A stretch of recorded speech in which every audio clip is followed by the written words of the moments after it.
This is released by United Audiobooks only for the sake of education. This is a brief key insight about all the concepts of the book. All credits to the authors, promoted by United Audiobooks. Welcome to United Audiobooks. We provide free audiobooks, key insights, summaries, and brief study notes on the concepts of the books. So make sure to subscribe and become a part of our family. Without wasting any second, let's dive into the ocean of words. Ikigai. A mysterious word. This book first came into being on a rainy night in Tokyo, when its authors sat down together for the first time in one of the city's tiny bars. We had read each other's work but had never met, thanks to the thousands of miles that separate Barcelona from the capital of Japan. Then a mutual acquaintance put us in touch, launching a friendship that led to this project and seems destined to last a lifetime. The next time we got together, a year later, we strolled through a park in downtown Tokyo and ended up talking about trends in Western psychology, specifically logotherapy, which helps people find their purpose in life. We remarked that Viktor Frankl's logotherapy had gone out of fashion among practicing therapists, who favored other schools of psychology, though people still search for meaning in what they do and how they live. We ask ourselves things like, what is the meaning of my life? Is the point just to live longer, or should I seek a higher purpose? Why do some people know what they want and have a passion for life, while others languish in confusion? At some point in our conversation, the mysterious word Ikigai came up. This Japanese concept, which translates roughly as the happiness of always being busy, is like logotherapy, but it goes a step beyond. It also seems to be one way of explaining the extraordinary longevity of the Japanese, especially on the island of Okinawa, where there are 24.55 people over the age of 100 for every 100,000 inhabitants, far more than the global average. Those who study why the inhabitants of this island in the south of Japan live longer than people anywhere else in the world believe that one of the keys, in addition to a healthful diet, a simple life in the outdoors, green tea, and the subtropical climate, its average temperature is like that of Hawaii, is the Ikigai that shapes their lives. While researching this concept, we discovered that not a single book in the fields of psychology or personal development is dedicated to bringing this philosophy to the West. Is Ikigai the reason there are more centenarians in Okinawa than anywhere else? How does it inspire people to stay active until the very end? What is the secret to a long and happy life? As we explored the matter further, we discovered that one place in particular, Ajimi, a rural town on the north end of the island with a population of 3,000, boasts the highest life expectancy in the world, a fact that has earned it the nickname the Village of Longevity. Okinawa is where most of Japan's shikiwasa, a lime-like fruit that packs an extraordinary antioxidant punch, comes from. Could that be Ajimi's secret to long life? Or is it the purity of the water used to brew its moringa tea? We decided to go study the secrets of the Japanese centenarians in person. After a year of preliminary research, we arrived in the village, where residents speak an ancient dialect and practice an animist religion that features long-haired forest sprites called bunagaya, with our cameras and recording devices in hand. As soon as we arrived, we could sense the incredible friendliness of its residents, who laughed and joked incessantly amid lush green hills fed by crystalline waters. As we conducted our interviews with the eldest residents of the town, we realized that something far more powerful than just these natural resources was at work. An uncommon joy flows from its inhabitants and guides them through the long and pleasurable journey of their lives. Again, the mysterious Ikigai. But what is it, exactly? How do you get it? It never ceased to surprise us that this haven of nearly eternal life was located precisely in Okinawa, where 200,000 innocent lives were lost at the end of World War II. Rather than harbor animosity toward outsiders, however, Okinawans live by the principle of Ichiriba Chode, a local expression that means treat everyone like a brother, even if you've never met them before. It turns out that one of the secrets to happiness of a Jimmy's residents is feeling like part of a community. From an early age they practice yumaru, or teamwork, and so are used to helping one another. Nurturing friendships, eating light, getting enough rest, and doing regular, moderate exercise are all part of the equation of good health. But at the heart of the joie de vivre that inspires these centenarians to keep celebrating birthdays and cherishing each new day is their Ikigai. The purpose of this book is to bring the secrets of Japan's centenarians to you and give you the tools to find your own Ikigai. Because those who discover their Ikigai have everything they need for a long and joyful journey through life. Happy travels! Hector Garcia and Francc Miralles. Chapter 1. Ikigai, the art of staying young while growing old. What is your reason for being? According to the Japanese, everyone has an Ikigai, what a French philosopher might call a raison d'être. Some people have found their Ikigai, while others are still looking, though they carry it within them. Our Ikigai is hidden deep inside each of us, and finding it requires a patient search. According to those born on Okinawa, the island with the most centenarians in the world, our Ikigai is the reason we get up in the morning. Whatever you do, don't retire. Having a clearly defined Ikigai brings satisfaction, happiness, and meaning to our lives. The purpose of this book is to help you find yours and to share insights from Japanese philosophy on the lasting health of body, mind, and spirit. One surprising thing you notice, living in Japan, is how active people remain after they retire. In fact, many Japanese people never really retire. They keep doing what they love for as long as their health allows. There is, in fact, no word in Japanese that means retire in the sense of leaving the workforce for good as in English. According to Dan Buettner, a National Geographic reporter who knows the country well, having a purpose in life is so important in Japanese culture that our idea of retirement simply doesn't exist there. The island of almost eternal youth. Certain longevity studies suggest that a strong sense of community and a clearly defined Ikigai are just as important as the famously healthful Japanese diet, perhaps even more so. Recent medical studies of centenarians from Okinawa and other so-called blue zones, the geographic regions where people live longest, provide a number of interesting facts about these extraordinary human beings. Not only do they live much longer than the rest of the world's population, they also suffer from fewer chronic illnesses such as cancer and heart disease. Inflammatory disorders are also less common. Many of these centenarians enjoy enviable levels of vitality and health that would be unthinkable for people of advanced age elsewhere.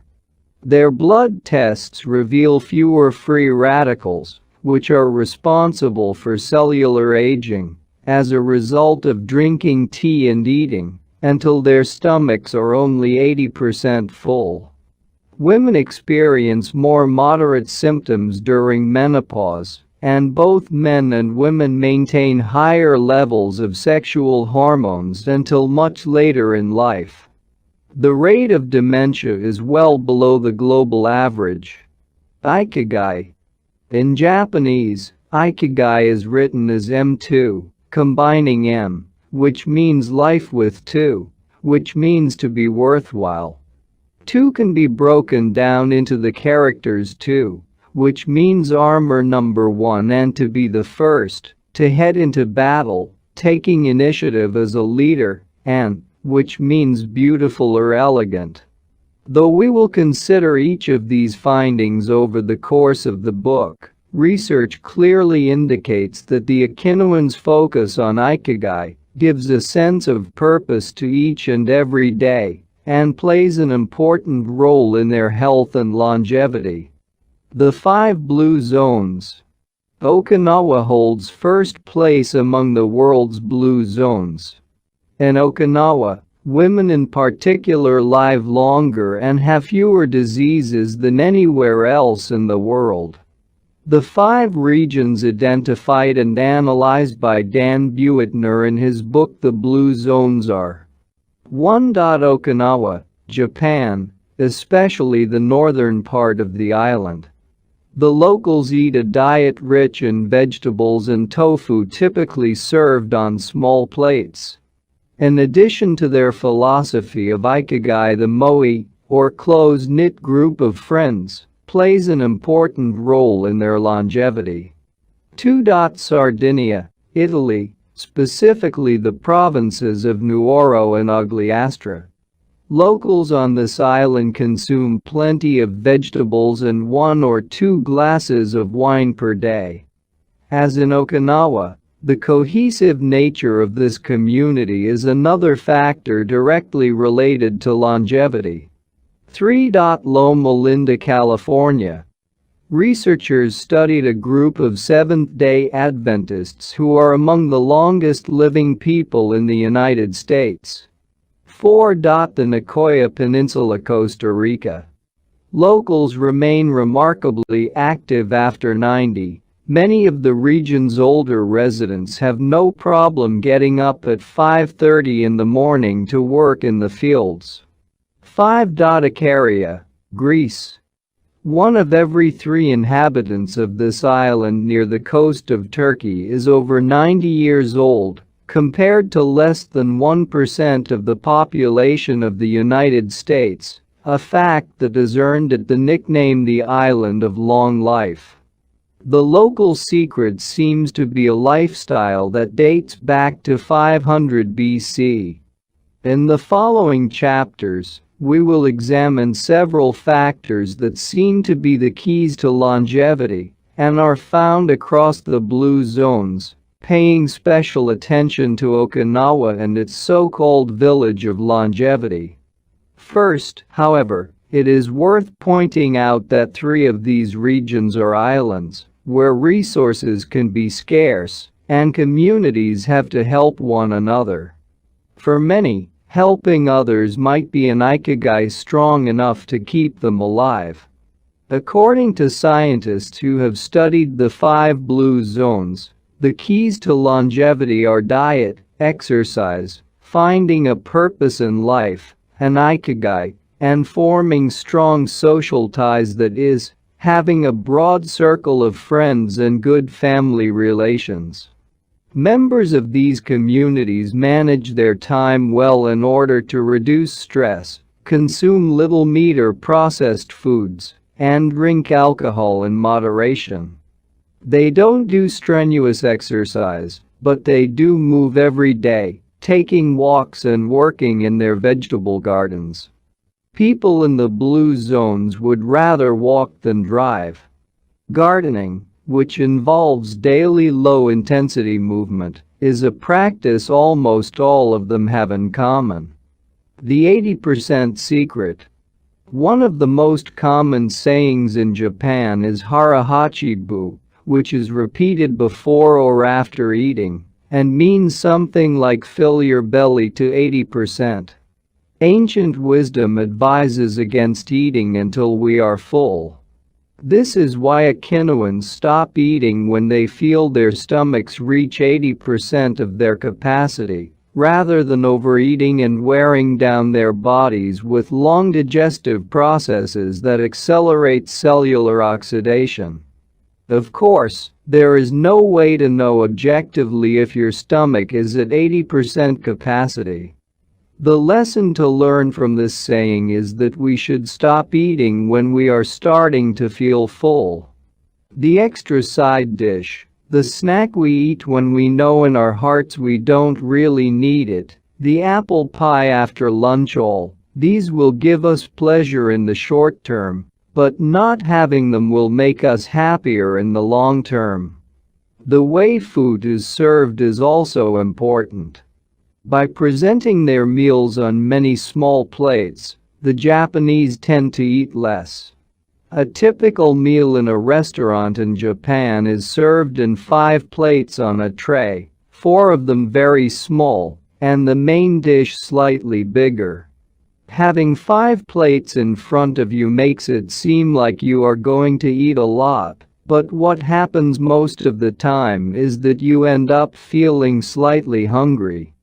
This is one of the reasons why Westerners in Japan typically lose weight and stay trim. Recent studies by nutritionists reveal that Okinawans consume a daily average of 1,800 to 1,900 calories, compared to 2,200 to 3,300 in the United States, and have a body mass index between 18 and 22. Compared to 26 or 27 in the United States. The Okinawan diet is rich in tofu, sweet potatoes, fish, 3 times per week, and vegetables, roughly 11 ounces per day.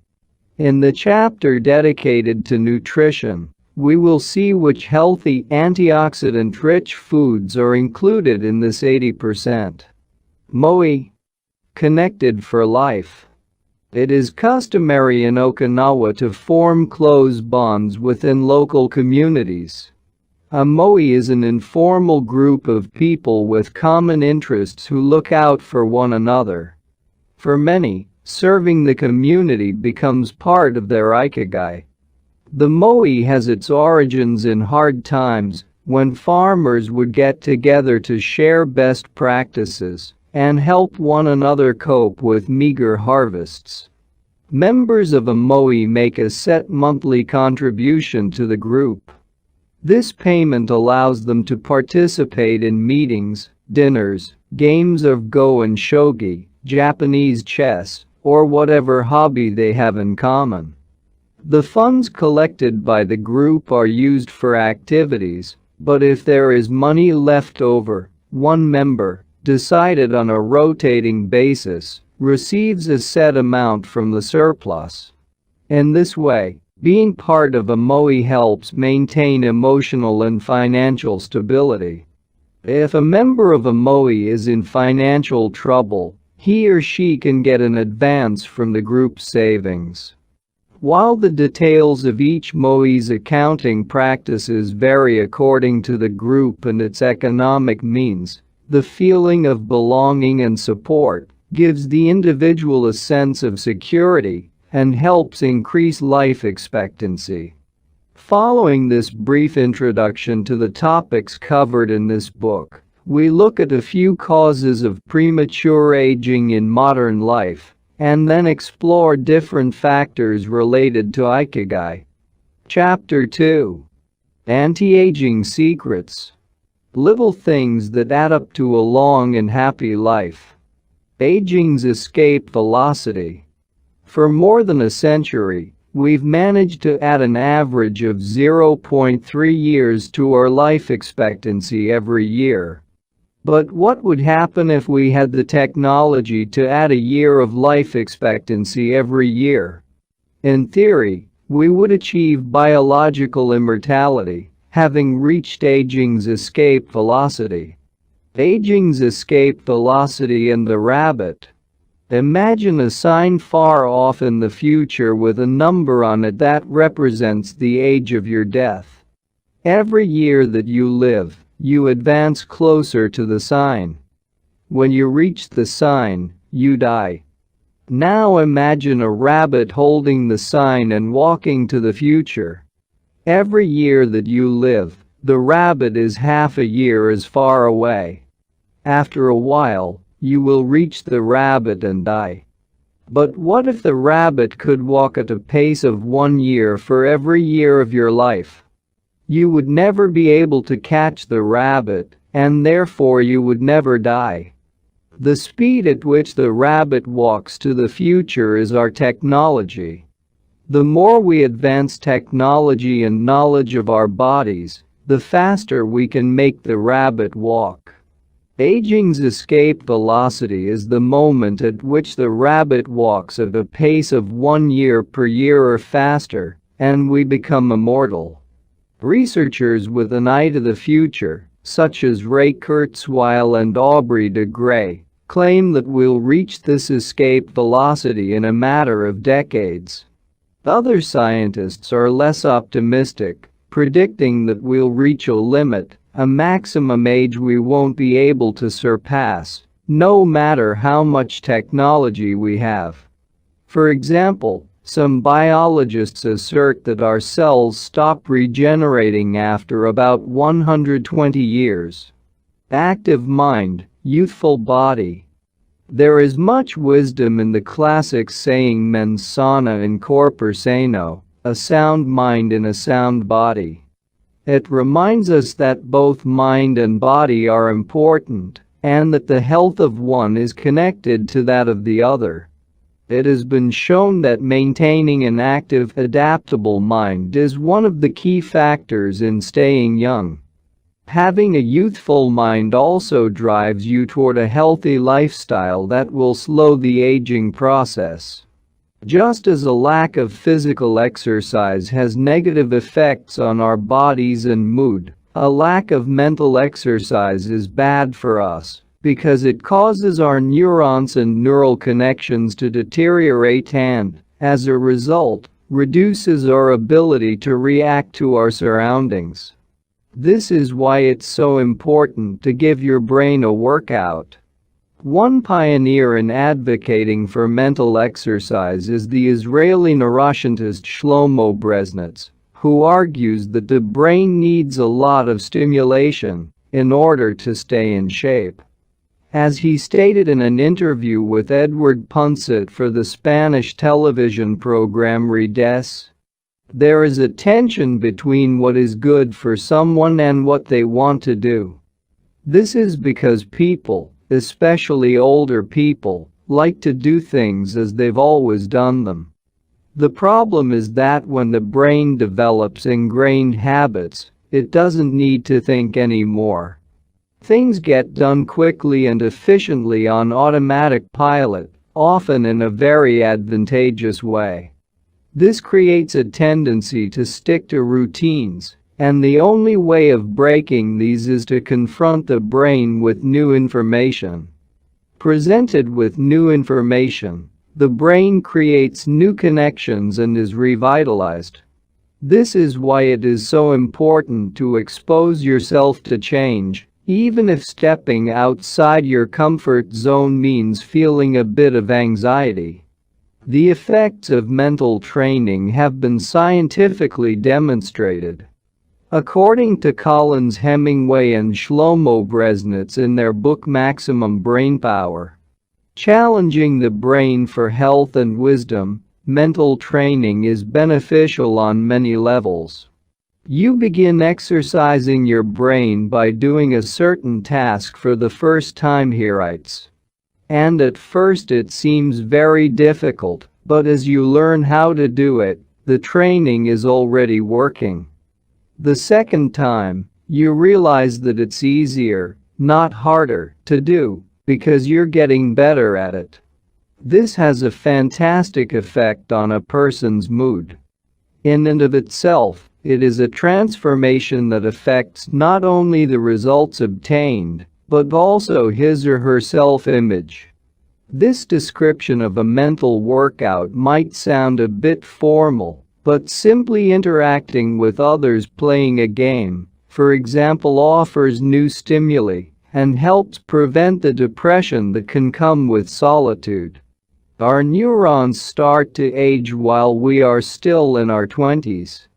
This process is slowed, however, by intellectual activity, curiosity, and a desire to learn. Dealing with new situations, learning something new every day, playing games, and interacting with other people seem to be essential anti-aging strategies for the mind. Furthermore, a more positive outlook in this regard will yield greater mental benefits. Stress, accused of killing longevity. Many people seem older than they are. Research into the causes of premature aging has shown that stress has a lot to do with it, because the body wears down much faster during periods of crisis. The American Institute of Stress investigated this degenerative process and concluded that most health problems are caused by stress. Researchers at the Heidelberg University Hospital conducted a study in which they subjected a young doctor to a job interview, which they made even more stressful by forcing him to solve complex math problems for 30 minutes. Afterward, they took a blood sample. What they discovered was that his antibodies had reacted to stress the same way they react to pathogens, activating the proteins that trigger an immune response. The problem is that this response not only neutralizes harmful agents, it also damages healthy cells, leading them to age prematurely. The University of California conducted a similar study, taking data and samples from 39 women who had high levels of stress due to the illness of one of their children, and comparing them to samples from women with healthy children and low levels of stress. They found that stress promotes cellular aging by weakening cell structures known as telomeres, which affect cellular regeneration and how our cells age. As the study revealed, the greater the stress, the greater the degenerative effect on cells. How does stress work? These days, people live at a frantic pace and in a nearly constant state of competition. At this fever pitch, stress is a natural response to the information being received by the body as potentially dangerous or problematic. Theoretically, this is a useful reaction, as it helps us survive in hostile surroundings. Over the course of our evolution, we have used this response to deal with difficult situations and to flee from predators. The alarm that goes off in our head makes our neurons activate the pituitary gland, which produces hormones that release corticotropin, which in turn circulates through the body via the sympathetic nervous system. The adrenal gland is then triggered to release adrenaline and cortisol. Adrenaline raises our respiratory rate and pulse and prepares our muscles for action, getting the body ready to react to perceived danger, while cortisol increases the release of dopamine and blood glucose, which is what gets us charged up and allows us to face challenges. Cave dwellers, modern humans, were relaxed most of the time, work most of the time, and are alert to any and all threats. Felt stress only in very specific situations. Are online or waiting for notifications from their cell phones 24 hours a day. The threats were real. A predator could end their lives at any moment. The brain associates the ping of a cell phone or an email notification with the threat of a predator. High doses of cortisol and adrenaline at moments of danger kept the body healthy. Low doses of cortisol flow constantly through the body, with implications for a range of health problems, including adrenal fatigue and chronic fatigue syndrome. These processes are, in moderation, beneficial. They help us overcome challenges in our daily lives. Nonetheless, the stress to which human beings are subjected today is clearly harmful. Stress has a degenerative effect over time. A sustained state of emergency affects the neurons associated with memory, as well as inhibiting the release of certain hormones, the absence of which can cause depression. Its secondary effects include irritability, insomnia, anxiety, and high blood pressure. As such, though challenges are good for keeping mind and body active, we should adjust our high-stress lifestyles in order to avoid the premature aging of our bodies. Be mindful about reducing stress. Whether or not the threats we perceive are real, stress is an easily identifiable condition that not only causes anxiety, but is also highly psychosomatic, affecting everything from our digestive system to our skin. This is why prevention is so important in avoiding the toll that stress takes on us, and why many experts recommend practicing mindfulness. The central premise of this stress reduction method is focusing on the self. Noticing our responses, even if they are conditioned by habit, in order to be fully conscious of them. In this way, we connect with the here and now and limit thoughts that tend to spiral out of control. We have to learn to turn off the autopilot that's steering us in an endless loop. We all know people who snack while talking on the phone or watching the news. You ask them if the omelet they just ate had onion in it, and they can't tell you, says Roberto Alcibar, who abandoned his fast-paced life to become a certified instructor of mindfulness after an illness threw him into a period of acute stress. One way to reach a state of mindfulness is through meditation, which helps filter the information that reaches us from the outside world. It can also be achieved through breathing exercises, yoga, and body scans. Achieving mindfulness involves a gradual process of training, but with a bit of practice we can learn to focus our mind completely, which reduces stress and helps us live longer. A little stress is good for you. While sustained, intense stress is a known enemy of longevity and both mental and physical health, low levels of stress have been shown to be beneficial. After observing a group of test subjects for more than 20 years, Dr. Howard S. Friedman, a psychology professor at the University of California, Riverside, discovered that people who maintained a low level of stress, who faced challenges and put their heart and soul into their work in order to succeed, lived longer than those who chose a more relaxed lifestyle and retired earlier. From this, he concluded that a small dose of stress is a positive thing, as those who live with low levels of stress tend to develop healthier habits, smoke less, and drink less alcohol. Point 2.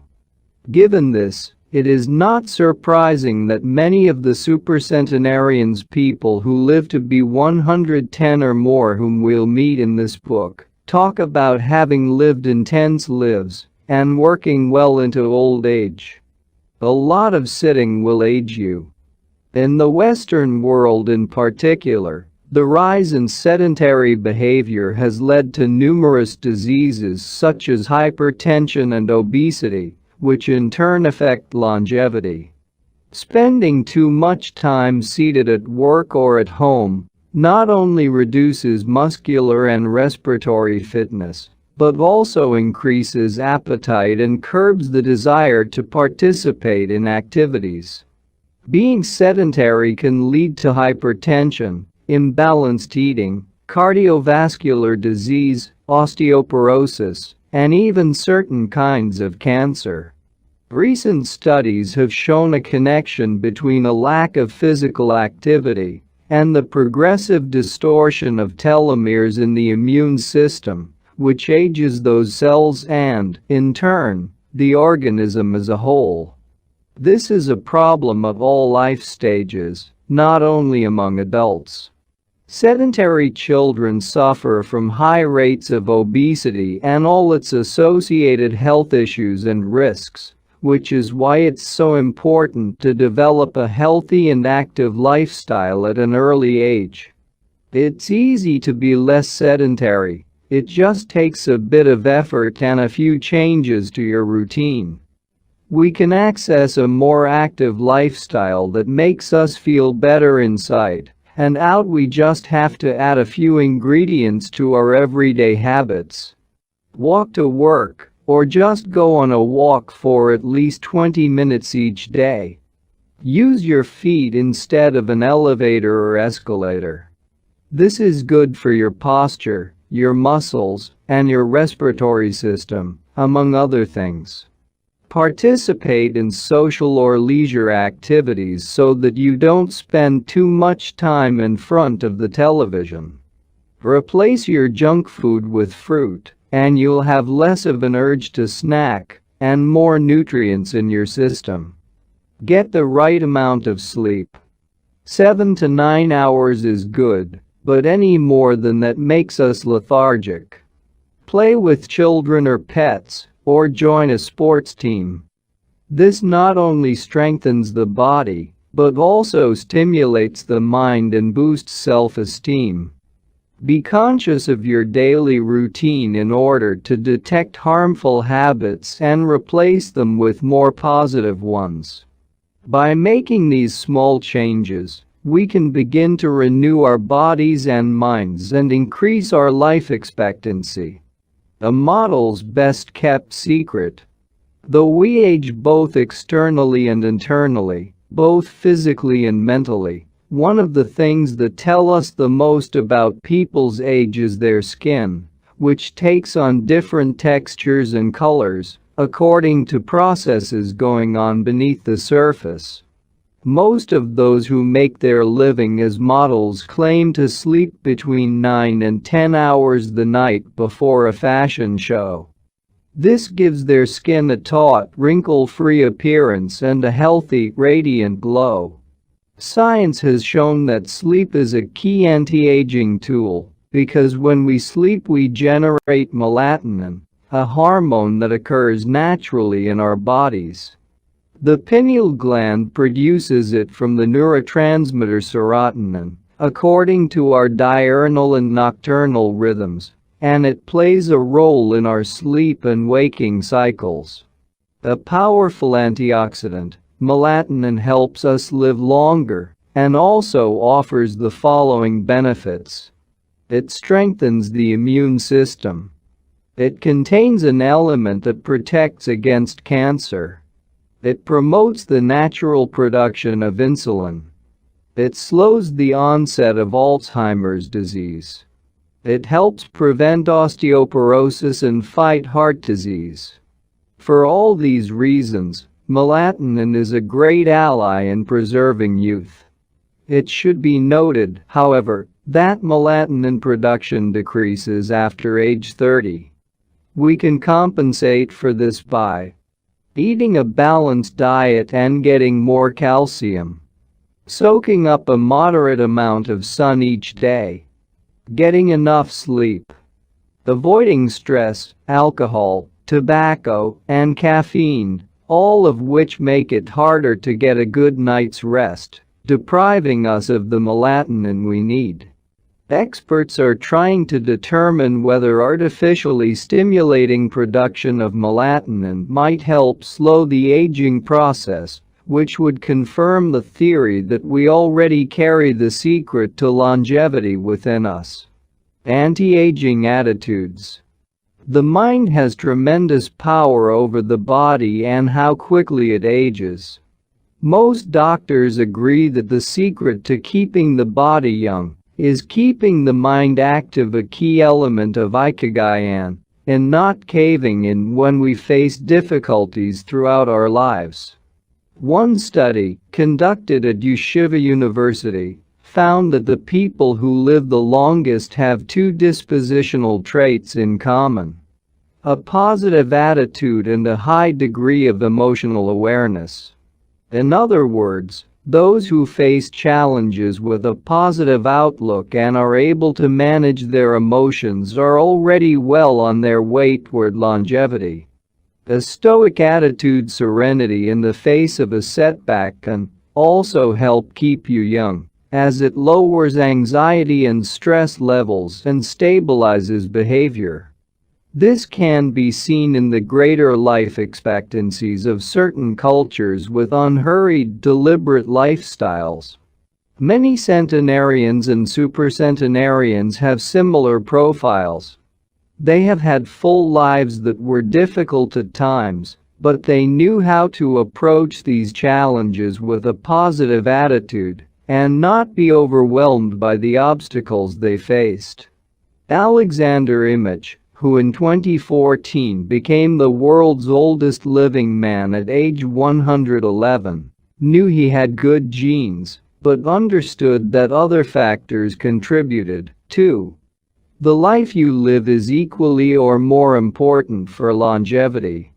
He said in an interview with Reuters after being added to Guinness World Records in 2014.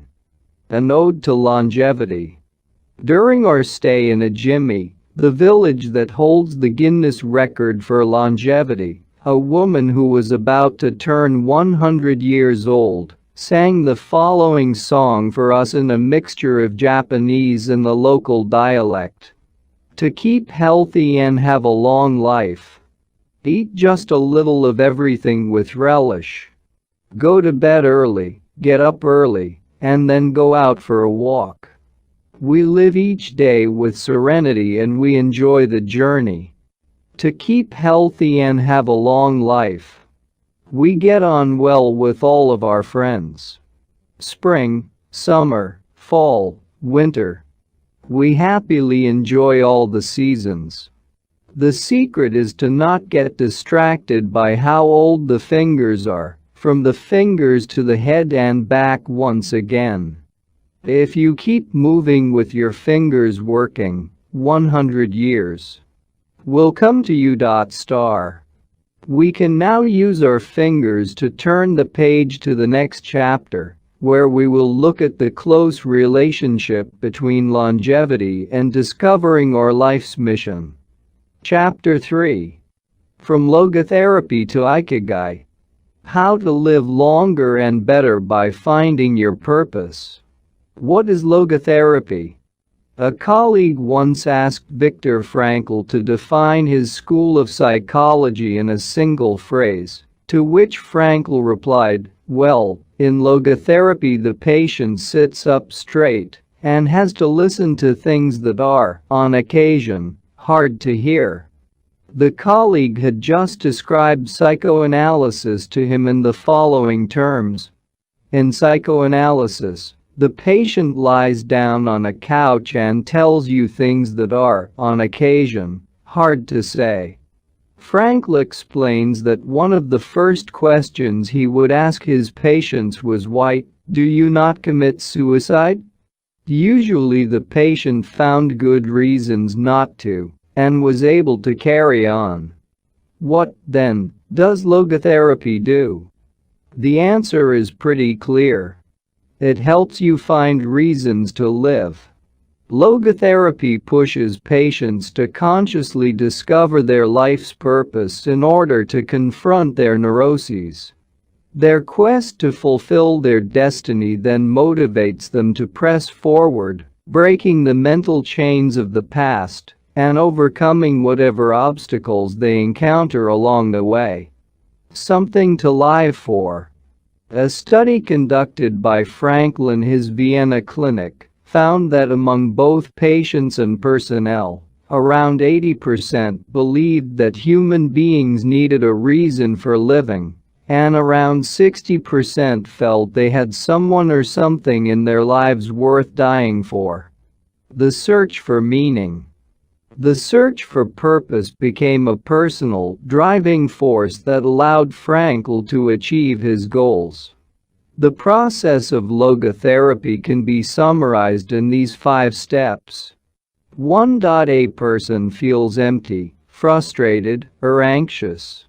2. The therapist shows him that what he is feeling is the desire to have a meaningful life. 3. The patient discovers his life's purpose at that particular point in time. 4. Of his own free will, the patient decides to accept or reject that destiny. 5. This newfound passion for life helps him overcome obstacles and sorrows. Francc himself would live and die for his principles and ideals. His experiences as a prisoner at Auschwitz showed him that everything can be taken from a man but one thing. The last of the human freedoms to choose one's attitude in any given set of circumstances, to choose one's own way. 3. It was something he had to go through alone, without any help, and it inspired him for the rest of his life. 10 differences between psychoanalysis and logotherapy. Psychoanalysis. Logotherapy. The patient reclines on a couch, like a patient. The patient sits facing the therapist, who guides him or her without passing judgment. Is retrospective. It looks to the past. Looks toward the future. Is introspective. It analyzes neuroses. Does not delve into the patient's neuroses. The drive is toward pleasure. The drive is toward purpose and meaning. Centers on psychology. Includes a spiritual dimension. Works on psychogenic neuroses. Also works on neogenic, or existential, neuroses. Analyzes the unconscious origin of conflicts, instinctual dimension. Deals with conflicts when and where they arise, spiritual dimension. Limits itself to the patient's instincts. Also deals with spiritual realities. Is fundamentally incompatible with faith. Is compatible with faith. Seeks to reconcile conflicts and satisfy impulses and instincts. Seeks to help the patient find meaning in his life and satisfy his moral principles. Fight for yourself. Existential frustration arises when our life is without purpose, or when that purpose is skewed. In Francc's view, however, there is no need to see this frustration as an anomaly or a symptom of neurosis. Instead, it can be a positive thing, a catalyst for change. Logotherapy does not see this frustration as mental illness, the way other forms of therapy do, but rather as spiritual anguish, a natural and beneficial phenomenon that drives those who suffer from it to seek a cure, whether on their own or with the help of others, and in so doing to find greater satisfaction in life. It helps them change their own destiny. Logotherapy enters the picture if the person needs help doing this, if he needs guidance in discovering his life's purpose, and later in overcoming conflicts, so he can keep moving toward his objective. In Man's Search for Meaning, Francc cites one of Nietzsche's famous aphorisms. He who has a right to live for can bear with almost anyhow. Based on his own experience, Francc believed that our health depends on that natural tension that comes from comparing what we've accomplished so far with what we'd like to achieve in the future. What we need, then, is not a peaceful existence, but a challenge we can strive to meet by applying all the skills at our disposal. Existential crisis, on the other hand, is typical of modern societies in which people do what they are told to do, or what others do, rather than what they want to do.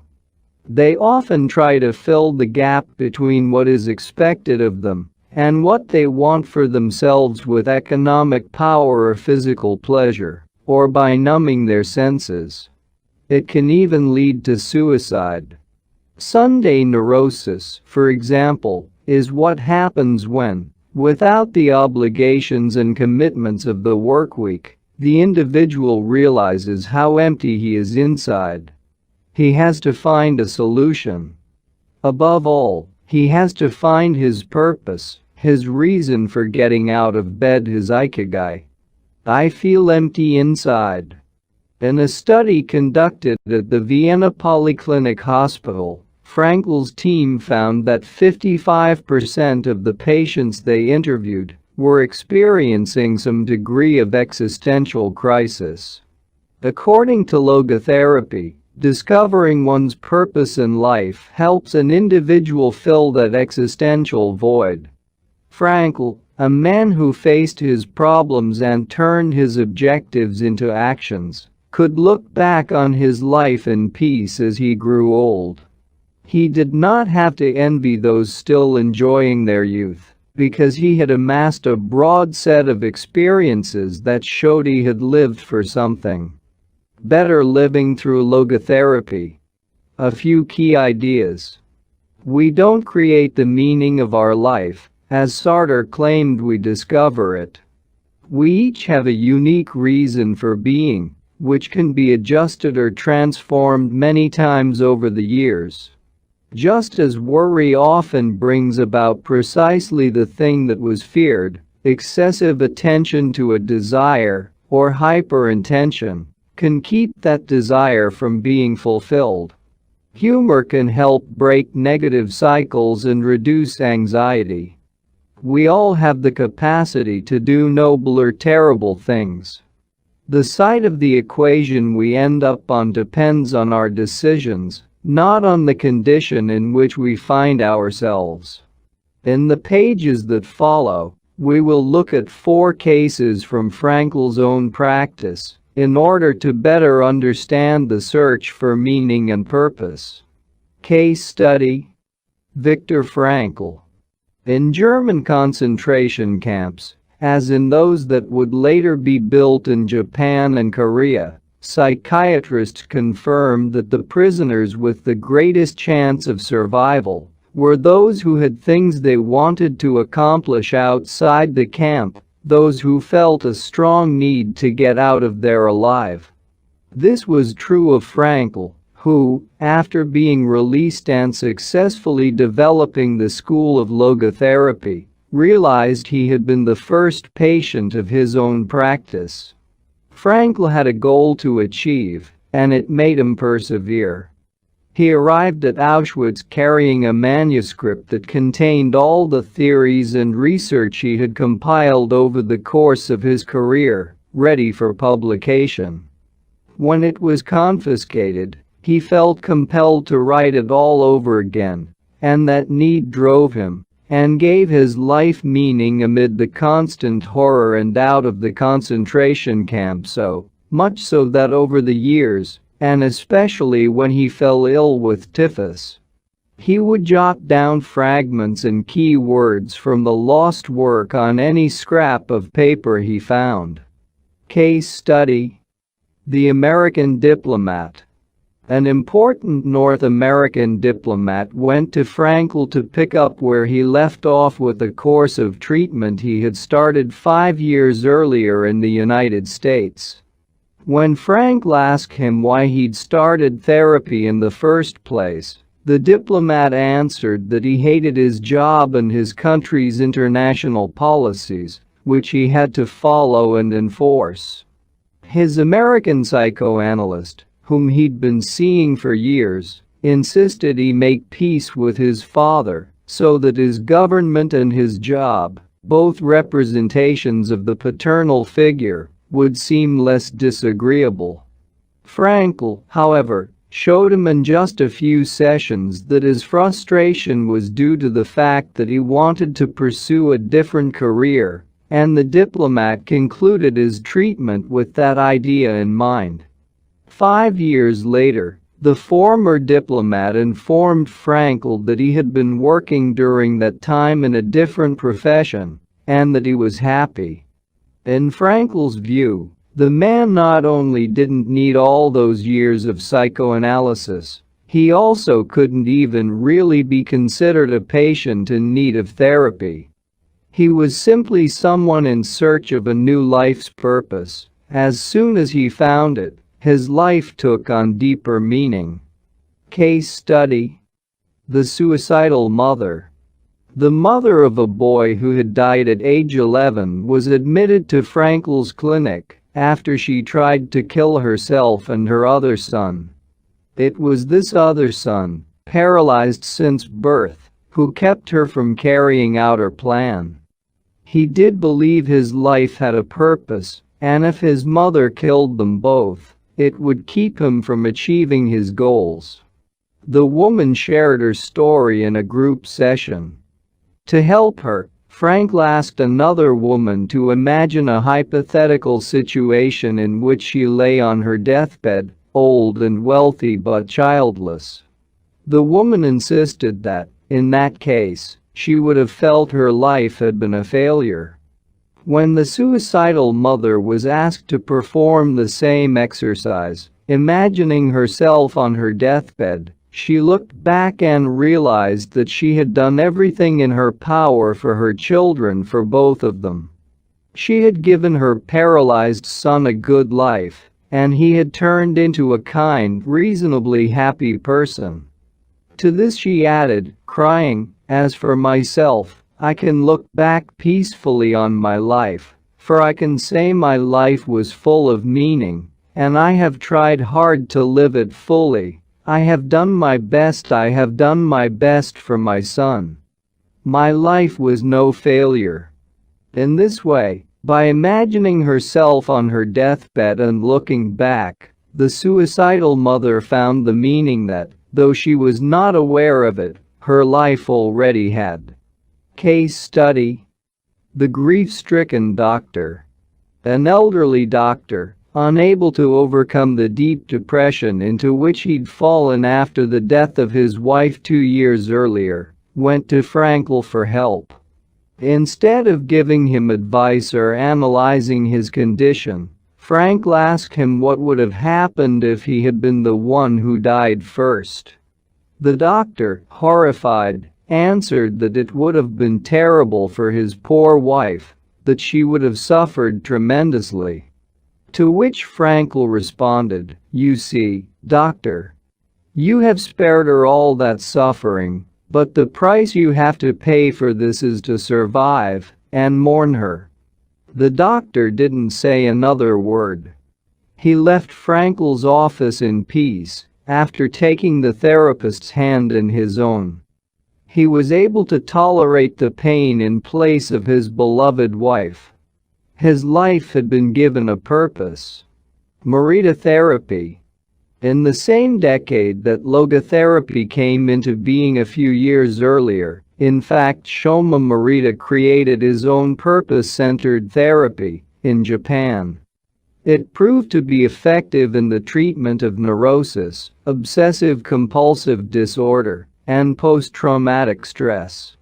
In addition to being a psychotherapist, Shoma Morita was a Zen Buddhist, and his therapy left a lasting spiritual mark on Japan. Many Western forms of therapy focus on controlling or modifying the patient's emotions. In the West, we tend to believe that what we think influences how we feel, which in turn influences how we act. In contrast, Morita therapy focuses on teaching patients to accept their emotions without trying to control them, since their feelings will change as a result of their actions. In addition to accepting the patient's emotions, Morita therapy seeks to create new emotions on the basis of actions.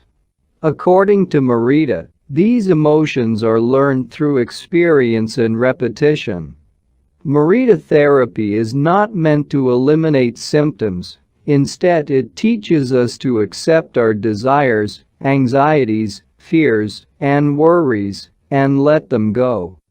As Mirita writes in his book Mirita Therapy and the True Nature of Anxiety-Based Disorders, in feelings, it is best to be wealthy and generous.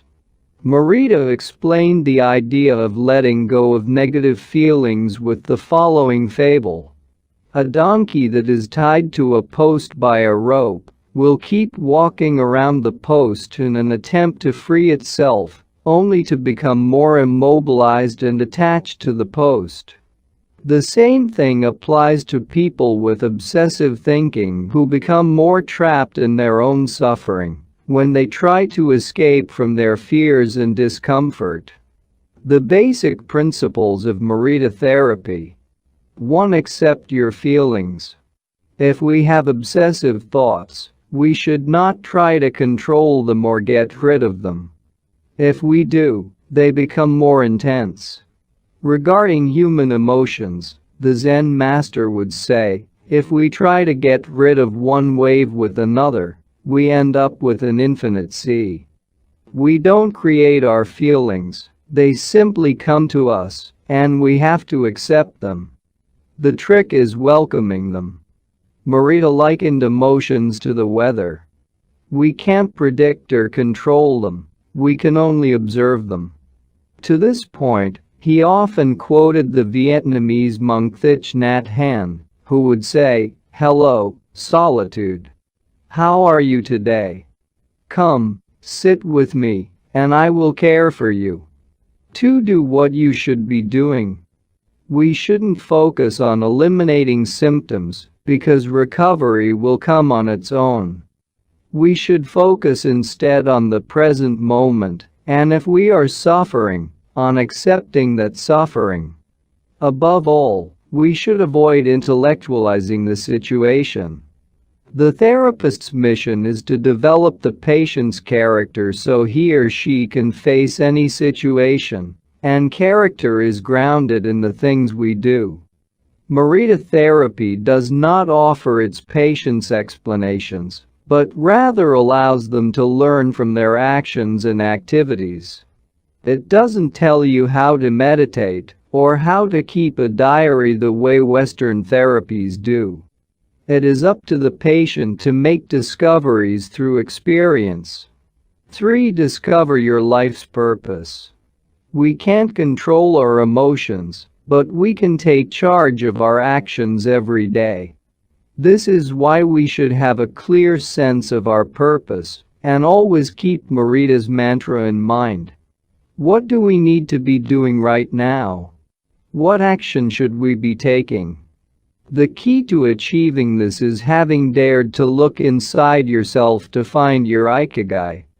The 4 phases of Mirita therapy. Mirita's original treatment, which lasts 15 to 21 days, consists of the following stages. 1. Isolation and rest, 5 to 7 days. During the first week of treatment, the patient rests in a room without any external stimuli. No television, books, family, friends, or speaking. All the patient has is his thoughts. He lies down for most of the day and is visited regularly by the therapist, who tries to avoid interacting with him as much as possible. The therapist simply advises the patient to continue observing the rise and fall of his emotions as he lies there. When the patient gets bored and wants to start doing things again, he is ready to move on to the next stage of therapy. 2. Light occupational therapy, 5 to 7 days. In this stage, the patient performs repetitive tasks in silence. One of these is keeping a diary about his thoughts and feelings. The patient goes outside after a week of being shut in, takes walks in nature, and does breathing exercises. He also starts doing simple activities, such as gardening, drawing, or painting. During this stage, the patient is still not allowed to talk to anyone, except the therapist. 3. Occupational therapy, 5 to 7 days. In this stage, the patient performs tasks that require physical movement. Dr. Miralles liked to take his patients to the mountains to chop wood. In addition to physical tasks, the patient is also immersed in other activities, such as writing, painting, or making ceramics. The patient can speak with others at this stage, but only about the tasks at hand. For the return to social life and the real world. The patient leaves the hospital and is reintroduced to social life, but maintains the practices of meditation and occupational therapy developed during treatment. The idea is to re-enter society as a new person, with a sense of purpose, and without being controlled by social or emotional pressures. Naked meditation. Miralles was a great Zen master of naked introspective meditation. Much of his therapy draws on his knowledge and mastery of this school, which centers on 3 questions the individual must ask him or herself. 1. What have I received from person X? 2. What have I given to person X? 3. What problems have I caused person X? Through these reflections, we stop identifying others as the cause of our problems and deepen our own sense of responsibility. As Miralles said, if you are angry and want to fight, think about it for 3 days before coming to blows. After 3 days, the intense desire to fight will pass on its own. And now, Ikigai. Logotherapy and Miralles therapy are both grounded in a personal, unique experience that you can access without therapists or spiritual retreats. The mission of finding your Ikigai, your existential fuel. Once you find it, it is only a matter of having the courage and making the effort to stay on the right path. In the following chapters, we'll take a look at the basic tools you'll need to get moving along that path. Finding flow in the tasks you've chosen to do, eating in a balanced and mindful way, doing low-intensity exercise, and learning not to give in when difficulties arise. In order to do this, you have to accept that the world, like the people who live in it, is imperfect, but that it is still full of opportunities for growth and achievement. Are you ready to throw yourself into your passion as if it were the most important thing in the world? Chapter 4. Find flow in everything you do. How to turn work and free time into spaces for growth. We are what we repeatedly do. Excellence, then, is not an act but a habit. Aristotle. Going with the flow. Imagine you are skiing down one of your favorite slopes. Powdery snow flies up on both sides of you like white sand. Conditions are perfect. You are entirely focused on skiing as well as you can. You know exactly how to move at each moment. There is no future, no past. There is only the present. You feel the snow, your skis, your body, and your consciousness united as a single entity. You are completely immersed in the experience, not thinking about or distracted by anything else. Your ego dissolves, and you become part of what you are doing. This is the kind of experience Bruce Lee described with his famous "Be water, my friend." We've all felt our sense of time vanish when we lose ourselves in an activity we enjoy. We start cooking and before we know it, several hours have passed. We spend an afternoon with a book and forget about the world going by until we notice the sunset and realize we haven't eaten dinner. We go surfing and don't realize how many hours we have spent in the water until the next day, when our muscles ache. The opposite can also happen. When we have to complete a task we don't want to do, every minute feels like a lifetime, and we can't stop looking at our watch. As the quip attributed to Einstein goes, put your hand on a hot stove for a minute, and it seems like an hour. Sit with a pretty girl for an hour, and it seems like a minute. That is relativity. The funny thing is that someone else might really enjoy the same task, but we want to finish as quickly as possible. What makes us enjoy doing something so much that we forget about whatever worries we might have while we do it? When are we happiest? These questions can help us discover our Ikigai, the power of flow. These questions are also at the heart of psychologist Francc Miralles' research into the experience of being completely immersed in what we are doing. Francc Miralles called this state flow and described it as the pleasure, delight, creativity, and process when we are completely immersed in life. There is no magic recipe for finding happiness, for living according to your Ikigai, but one key ingredient is the ability to reach this state of flow and, through this state, to have an optimal experience. In order to achieve this optimal experience, we have to focus on increasing the time we spend on activities that bring us to this state of flow, rather than allowing ourselves to get caught up in activities that offer immediate pleasure like eating too much, abusing drugs or alcohol, or stuffing ourselves with chocolate in front of the TV. As Francc Miralles asserts in his book Flow, The Psychology of Optimal Experience, flow is the state in which people are so involved in an activity that nothing else seems to matter.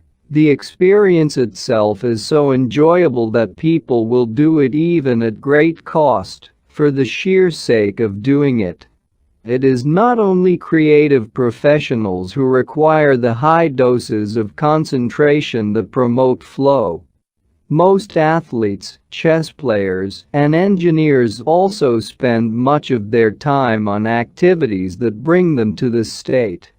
According to Francc Miralles' research, a chess player feels the same way upon entering a state of flow as a mathematician working on a formula or a surgeon performing an operation. A professor of psychology, Francc Miralles analyzed data from people around the world and discovered that flow is the same among individuals of all ages and cultures. In New York and Okinawa, we all reach a state of flow in the same way. But what happens to our mind when we are in that state? When we flow, we are focused on a concrete task without any distractions. Our mind is in order. The opposite occurs when we try to do something while our mind is on other things. If you often find yourself losing focus while working on something you consider important, there are several strategies you can employ to increase your chances of achieving flow. The 7 conditions for achieving flow. According to researcher Owen Schaefer of DePaul University, the requirements for achieving flow are: 1. Knowing what to do. 2. Knowing how to do it. 3. Knowing how well you are doing. 4. Knowing where to go, where navigation is involved. 5. Perceiving significant challenges. 6. Perceiving significant skills. 7. Being free from distractions. Strategy 1. Choose a difficult task, but not too difficult. Schaefer's model encourages us to take on tasks that we have a chance of completing, but that are slightly outside our comfort zone. Every task, sport, or job has a set of rules, and we need a set of skills to follow them. If the rules for completing a task or achieving a purpose are too basic relative to our skill set, we will likely get bored. Activities that are too easy lead to apathy. If, on the other hand, we assign ourselves a task that is too difficult, we won't have the skills to complete it, and will almost certainly give up and feel frustrated, to boot.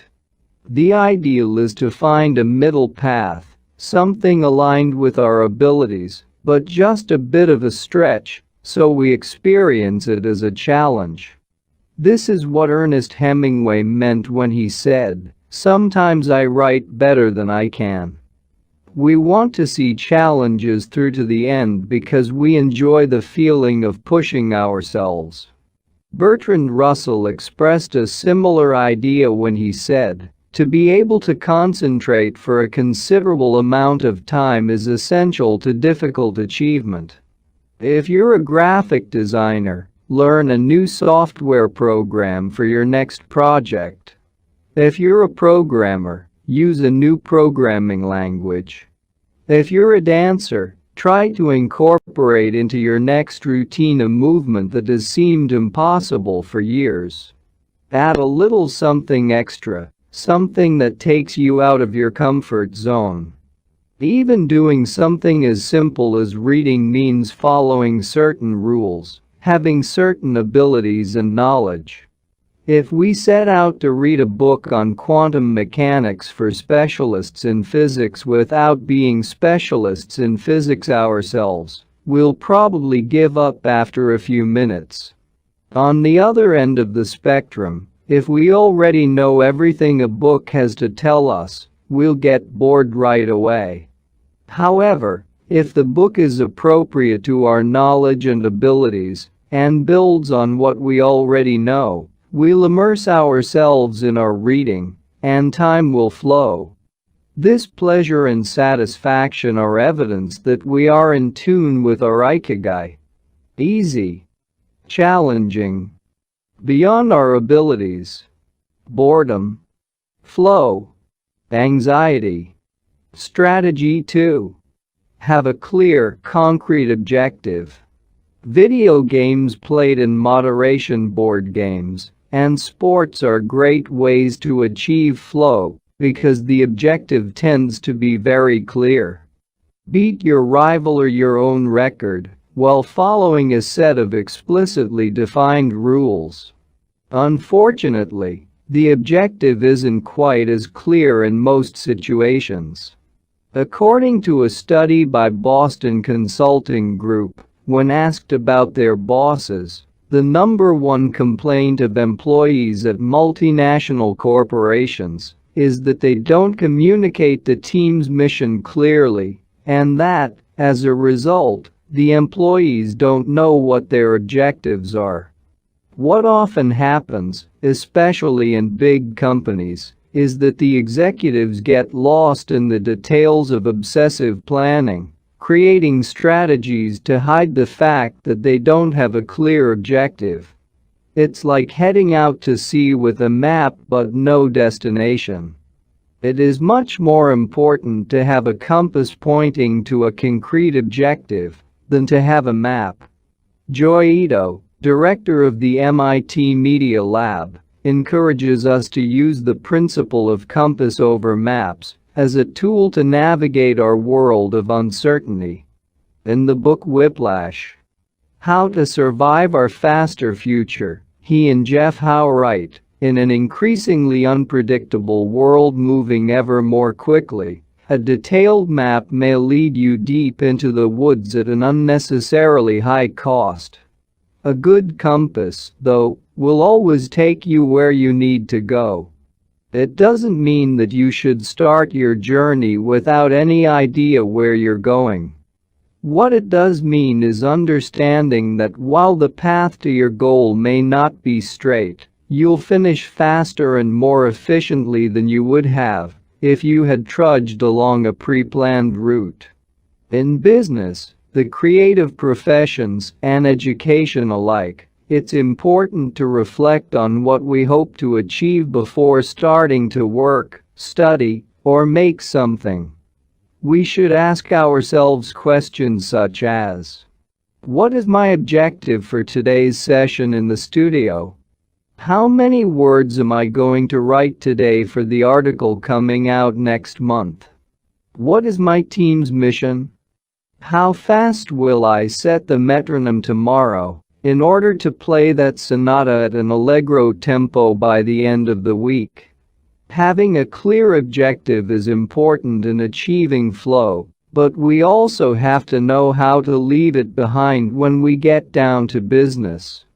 Once the journey has begun, we should keep this objective in mind without obsessing over it.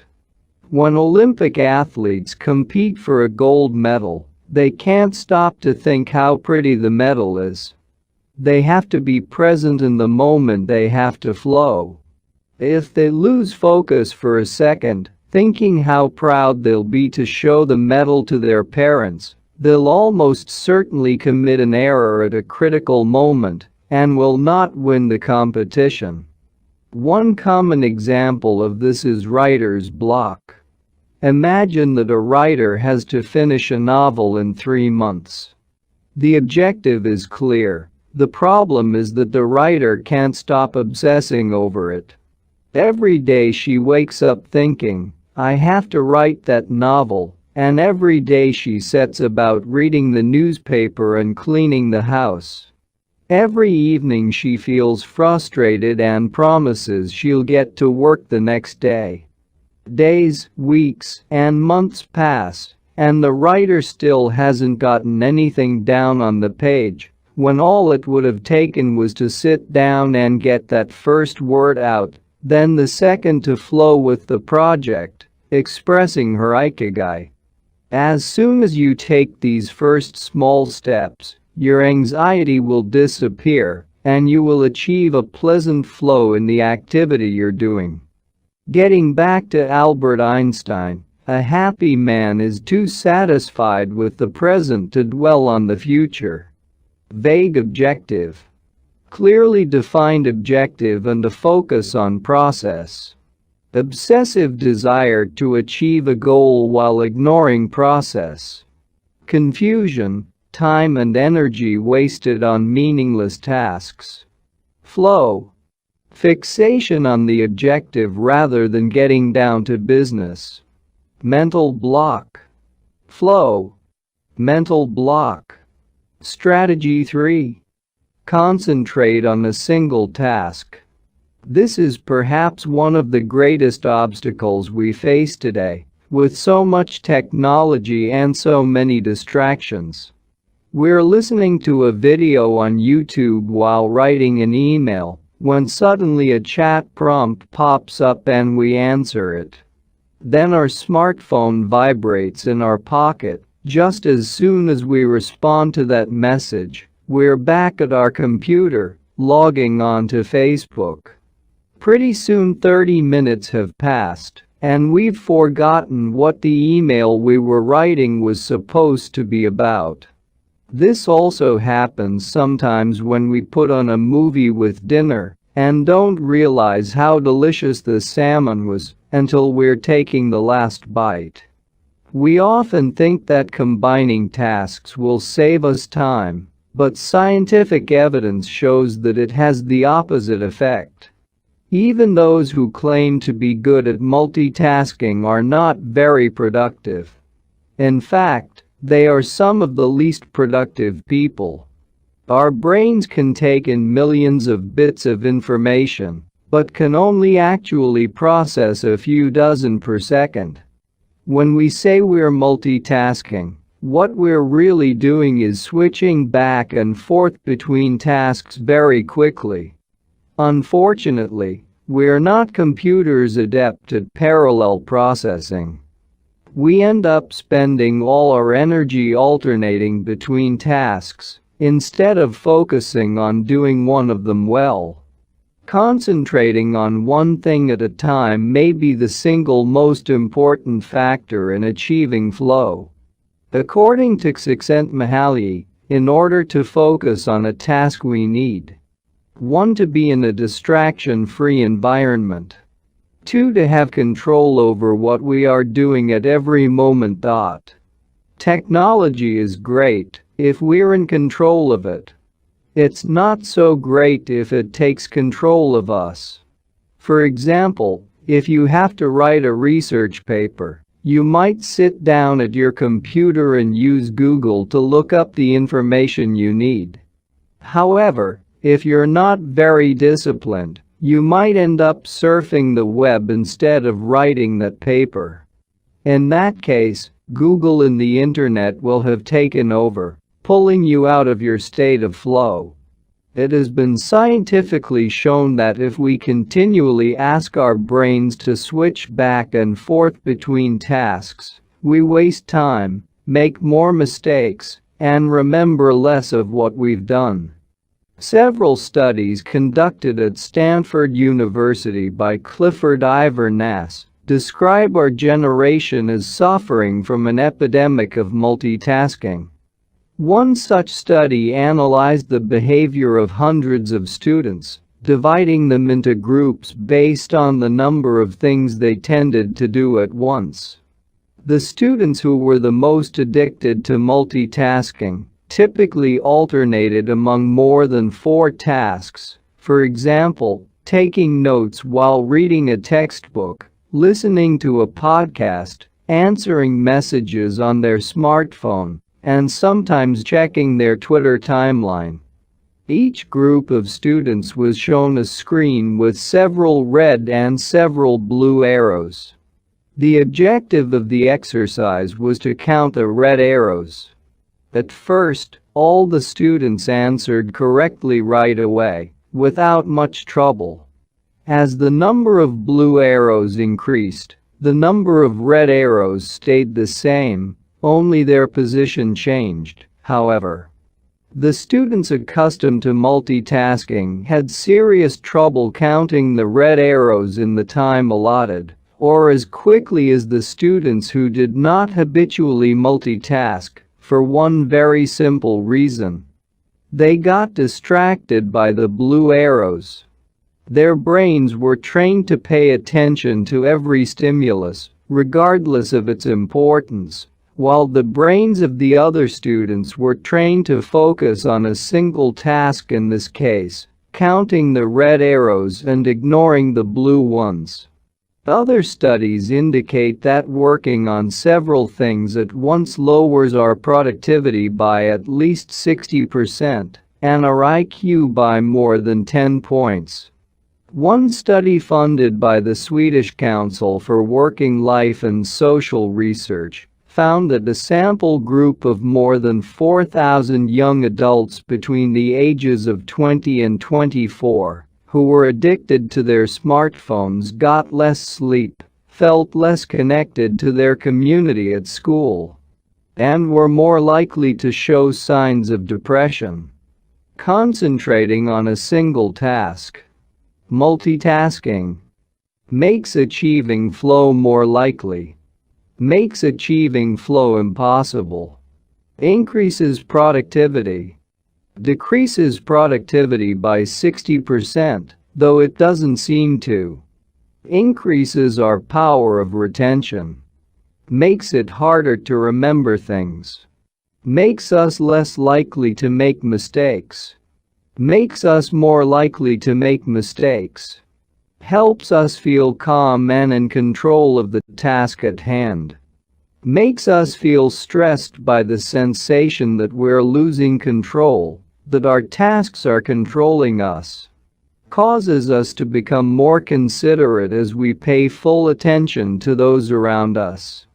Causes us to hurt those around us through our addiction to stimuli. Always checking our phones, always on social media. Increases creativity. Reduces creativity. What can we do to avoid falling victim to this flow-impeding epidemic? How can we train our brains to focus on a single task?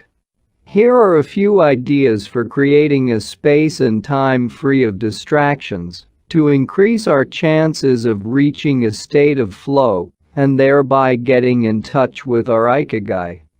Don't look at any kind of screen for the first hour you're awake and the last hour before you go to sleep. Turn off your phone before you achieve flow. There is nothing more important than the task you have chosen to do during this time. If this seems too extreme, enable the Do Not Disturb function, so only the people closest to you can contact you in case of emergency. Designate one day of the week, perhaps a Saturday or Sunday, a day of technological fasting, making exceptions only for ear-eaters, without Wi-Fi or MP3 players. Go to a cafe that doesn't have Wi-Fi. Read and respond to email only once or twice per day. Define those times clearly and stick to them. Try the Pomodoro technique. Get yourself a kitchen timer. Some are made to look like a pomodoro or tomato, and commit to working on a single task as long as it's running. The Pomodoro technique recommends 25 minutes of work and 5 minutes of rest for each cycle, but you can also do 50 minutes of work and 10 minutes of rest. Find the pace that's best for you. The most important thing is to be disciplined in completing each cycle. Start your work session with a ritual you enjoy and end it with a reward. Train your mind to return to the present when you find yourself getting distracted. Practice mindfulness or another form of meditation. Go for a walk or a swim, whatever will help you get centered again. Work in a space where you will not be distracted. If you can't do this at home, go to a library, a cafe, or, if your task involves playing the saxophone, a music studio. If you find that your surroundings continue to distract you, keep looking until you find the right place. Divide each activity into groups of related tasks and assign each group its own place and time. For example, if you're writing a magazine article, you could do research and take notes at home in the morning, write in the library in the afternoon, and edit on the couch at night. Bundle routine tasks such as sending out invoices, making phone calls, and so on, and do them all at once. Advantages of flow. Disadvantages of distraction. A focused mind. A wandering mind. Living in the present. Thinking about the past and the future. We are free from worry. Concerns about our daily life and the people around us invade our thoughts. The hours fly by. Every minute seems endless. We feel in control. We lose control and fail to complete the task at hand, or other tasks or people keep us from our work. We prepare thoroughly. We act without being prepared. We know what we should be doing at any given moment. We frequently get stuck and don't know how to proceed. Our mind is clear and overcomes all obstacles to the flow of thought. We are plagued by doubts, concerns, and low self-esteem. It's pleasant. It's boring and exhausting. Our ego fades. We are not the ones controlling the activity or task we're doing. The task is leading us. Constant self-criticism. Our ego is present and we feel frustrated. Flow in Japan. Tachymus, engineers, geniuses, and otakus. What do tachymus, artisans, engineers, inventors, and otakus, fans of anime and manga, have in common? They all understand the importance of flowing with their Ikigai at all times. One widespread stereotype about people in Japan is that they're exceptionally dedicated and hardworking, even though some Japanese people say they look like they're working harder than they really are. There is no doubt, though, about their ability to be completely absorbed in a task, or about their perseverance when there is a problem to be solved. One of the first words one learns when starting Japanese lessons is ganbaru, which means to persevere or to stay firm by doing one's best. Japanese people often apply themselves to even the most basic tasks with an intensity that borders on obsession. We see this in all kinds of contexts, from the retirees taking meticulous care of their rice fields in the mountains of Nagano, to the college students working the weekend shift in convenience stores known as konbinus. If you go to Japan, you'll experience this attention to detail firsthand in almost every transaction. Walk into one of the stores that sell handcrafted objects in Naha, Kanazawa, or Kyoto, and you'll also discover that Japan is a treasure trove of traditional craftwork. The people of Japan have a unique talent for creating new technologies while preserving artisanal traditions and techniques. The art of the takumi. Toyota employs artisans who are able to make a certain type of screw by hand. These takumi, or experts in a particular manual skill, are extremely important to Toyota, and they are hard to replace. Some of them are the only people who know how to perform their exact skill, and it doesn't seem as though a new generation is going to take up the mantle. Turntable needles are another example. They're produced almost exclusively in Japan, where you can find the last remaining people who know how to use the machinery required to make these precision needles, and who are trying to pass on their knowledge to their descendants. We met a takumi on a visit to Kumano, a small town near Hiroshima. We were there for the day, working on a photo essay for one of the most famous brands of makeup brushes in the West. The billboard welcoming visitors to Kumano shows a mascot holding a large brush. In addition to the brush factories, the town is full of little houses and vegetable gardens. Heading farther in, you can see several Shinto shrines at the base of the mountains that surround the town.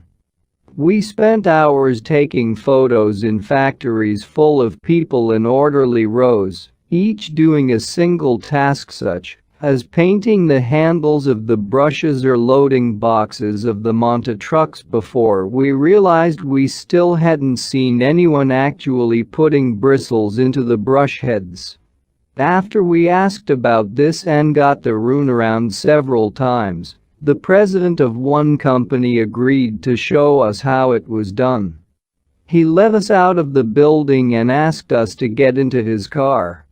After a 5-minute drive, we parked next to another, smaller structure and climbed the stairs. He opened a door and we walked into a small room filled with windows that let in lovely natural light. In the middle of the room was a woman wearing a mask. You could see only her eyes. She was so focused on choosing individual bristles for the brushes, gracefully moving her hands and fingers, using scissors and combs to sort the bristles that she didn't even notice our presence. Her movements were so quick it was hard to tell what she was doing. The president of the company interrupted her to let her know that we'd be taking photos as she worked. We couldn't see her mouth, but the glint in her eye and the cheerful inflection in her speech let us know she was smiling. She looked happy and proud, talking about her work and responsibilities. We had to use extremely fast shutter speeds to capture her movements. Her hands danced and flowed in concert with her tools and the bristles she was sorting. The president told us that this Takumi was one of the most important people in the company, even though she was hidden away in a separate building. Every bristle of every brush the company made passed through her hands. Steve Jobs in Japan. Apple co-founder Steve Jobs was a big fan of Japan. Not only did he visit the Sony factories in the 1980s and adopt many of their methods when he founded Apple, he was also captivated by the simplicity and quality of Japanese porcelain in Kyoto. It was not, however, an artisan from Kyoto who won Steve Jobs' devotion, but rather a Takumi from Toyama named Yukio Shakinaga, who used a technique called Etsusido Yaki, known by only a few. On a visit to Kyoto, Jobs heard of an exhibition of Shakinaga's work. He immediately understood that there was something special about Shakinaga's porcelain. As a matter of fact, he bought several cups, vases, and plates, and went back to the show 3 times that week.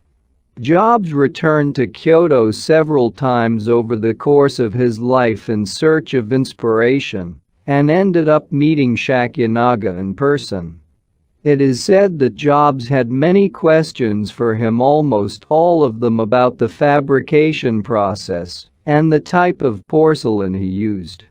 Shakinaga explained that he used white porcelain he extracted himself from mountains in the Toyama prefecture, making him the only artist of his ilk familiar with the fabrication process of porcelain objects, from their origins in the mountains to their final form an authentic Takumi.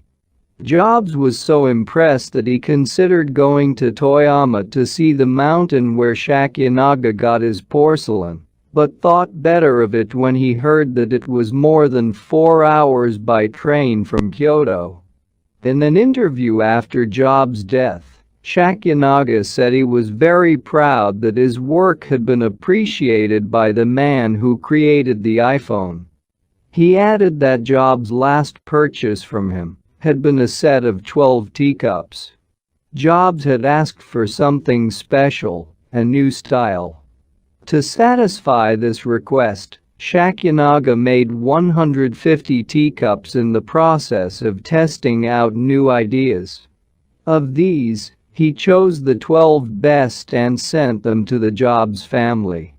Ever since his first trip to Japan, Jobs was fascinated and inspired by the country's artisans, engineers, especially at Sony, philosophy, especially Zen, and cuisine, especially sushi. Sophisticated simplicity. What do Japanese artisans, engineers, Zen philosophy, and cuisine have in common? Simplicity and attention to detail. It is not a lazy simplicity, but a sophisticated one that searches out new frontiers, always taking the object, the body and mind, or the cuisine to the next level, according to one's Ikigai. As Francc Miralles would say, the key is always having a meaningful challenge to overcome in order to maintain flow. The documentary Jiro Dreams of Sushi gives us another example of a Takumi, this time in the kitchen. Its protagonist has been making sushi every day for more than 80 years and owns a small sushi restaurant near the Ginza subway station in Tokyo. He and his son go every day to the famous Tsukiji fish market and choose the best fish to bring back to the restaurant. In the documentary, we see one of Jiro's apprentices learning to make tamago, a thin, slightly sweet omelette. No matter how hard he tries, he can't get Jiro's approval. He keeps practicing for years until he finally does. Why does the apprentice refuse to give up? Doesn't he get bored cooking eggs every day? No, because making sushi is his Ikigai, too. Both Jiro and his son are culinary artists. They don't get bored when they cook, they achieve a state of flow. They enjoy themselves completely when they are in the kitchen. That is their happiness, their Ikigai. They've learned to take pleasure in their work, to lose their sense of time. Beyond the close relationship between father and son, which helps them keep the challenge going each day, they also work in a quiet, peaceful environment that allows them to concentrate. Even after receiving a 3-star rating from Michelin, they never considered opening other locations or expanding the business. They serve just 10 patrons at a time at the bar of their small restaurant. Jiro's family isn't looking to make money. Instead, they value good working conditions and creating an environment in which they can flow while making the best sushi in the world. Jiro, like Yukio Shakyanaga, begins his work at the source. He goes to the fish market to find the best tuna. Shakyanaga goes to the mountains to find the best porcelain. When they get down to work, both become one with the object they are creating. This unity with the object that they reach in a state of flow takes on special meaning in Japan, where, according to Shintoism, forests, trees, and objects have a kami, spirit or god, within them. When someone, whether an artist, an engineer, or a chef, sets out to create something, his or her responsibility is to use nature to give it life, while respecting that nature at every moment. During this process, the artisan becomes one with the object and flows with it. An ironworker would say that metal has a life of its own, just as someone making ceramics would say that the clay does. The Japanese are skilled at bringing nature and technology together. Not man versus nature, but rather a union of the two. The purity of Ghibli. There are those who say that the Shinto value of being connected with nature is vanishing. One of the harshest critics of this loss is another artist with a clearly defined Ikigai. Hayao Miyazaki, the director of the animated films produced by Studio Ghibli. In nearly all his films we see humans, technology, fantasy, and nature in a state of conflict and, in the end, coming together. One of the most poignant metaphors in his film Spirited Away is an obese spirit covered in trash that represents the pollution of the rivers. In Miyazaki's films, forests have personalities, trees have feelings, and robots befriend birds. Considered a national treasure by the Japanese government, Miyazaki is an artist capable of becoming completely absorbed in his art. He uses a cell phone from the late 1990s, and he makes his entire team draw by hand. He directs his films by rendering on paper even the tiniest detail, achieving flow by drawing, not by using a computer. Thanks to this obsession on the director's part, Studio Ghibli is one of the only studios in the world where almost the entire production process is carried out using traditional techniques. Those who have visited Studio Ghibli know that it is fairly typical, on a given Sunday, to see a solitary individual tucked away in a corner, hard at work, a man in simple clothes, who will greet them with an "Aheo," hello, without looking up. Miyazaki is so passionate about his work that he spends many Sundays in the studio, enjoying the state of flow, putting his Ikigai above all else. Visitors know that under no circumstances is one to bother Miyazaki, who is known for his quick temper, especially if he is interrupted while drawing. In 2013, Miyazaki announced he was going to retire. To commemorate his retirement, the television station NHK made a documentary showing him in his last days at work. He is drawing in nearly every scene of the film. In one scene, several of his colleagues are seen coming out of a meeting, and there he is, drawing in a corner, paying no attention to them. In another scene, he is shown walking to work on December 30th, a national holiday in Japan, and opening the doors of Studio Ghibli so he can spend the day there, drawing alone. Miyazaki can't stop drawing. The day after his retirement, instead of going on vacation or staying at home, he went to Studio Ghibli and sat down to draw. His colleagues put on their best poker faces, not knowing what to say. 1 year later, he announced he wouldn't make any more feature films, but that he would keep on drawing until the day he died. Can someone really retire if he is passionate about what he does? The recluses. It is not only the Japanese who have this capacity. There are artists and scientists all over the world with strong, clear ikigais. They do what they love until their dying day. The last thing Einstein wrote before closing his eyes forever was a formula that attempted to unite all the forces of the universe in a single theory. When he died, he was still doing what he loved. If he hadn't been a physicist, he said, he would have been happy as a musician. When he wasn't focused on physics or mathematics, he enjoyed playing the violin. Reaching a state of flow while working on his formulas or playing music, his two ikigais, brought him endless pleasure.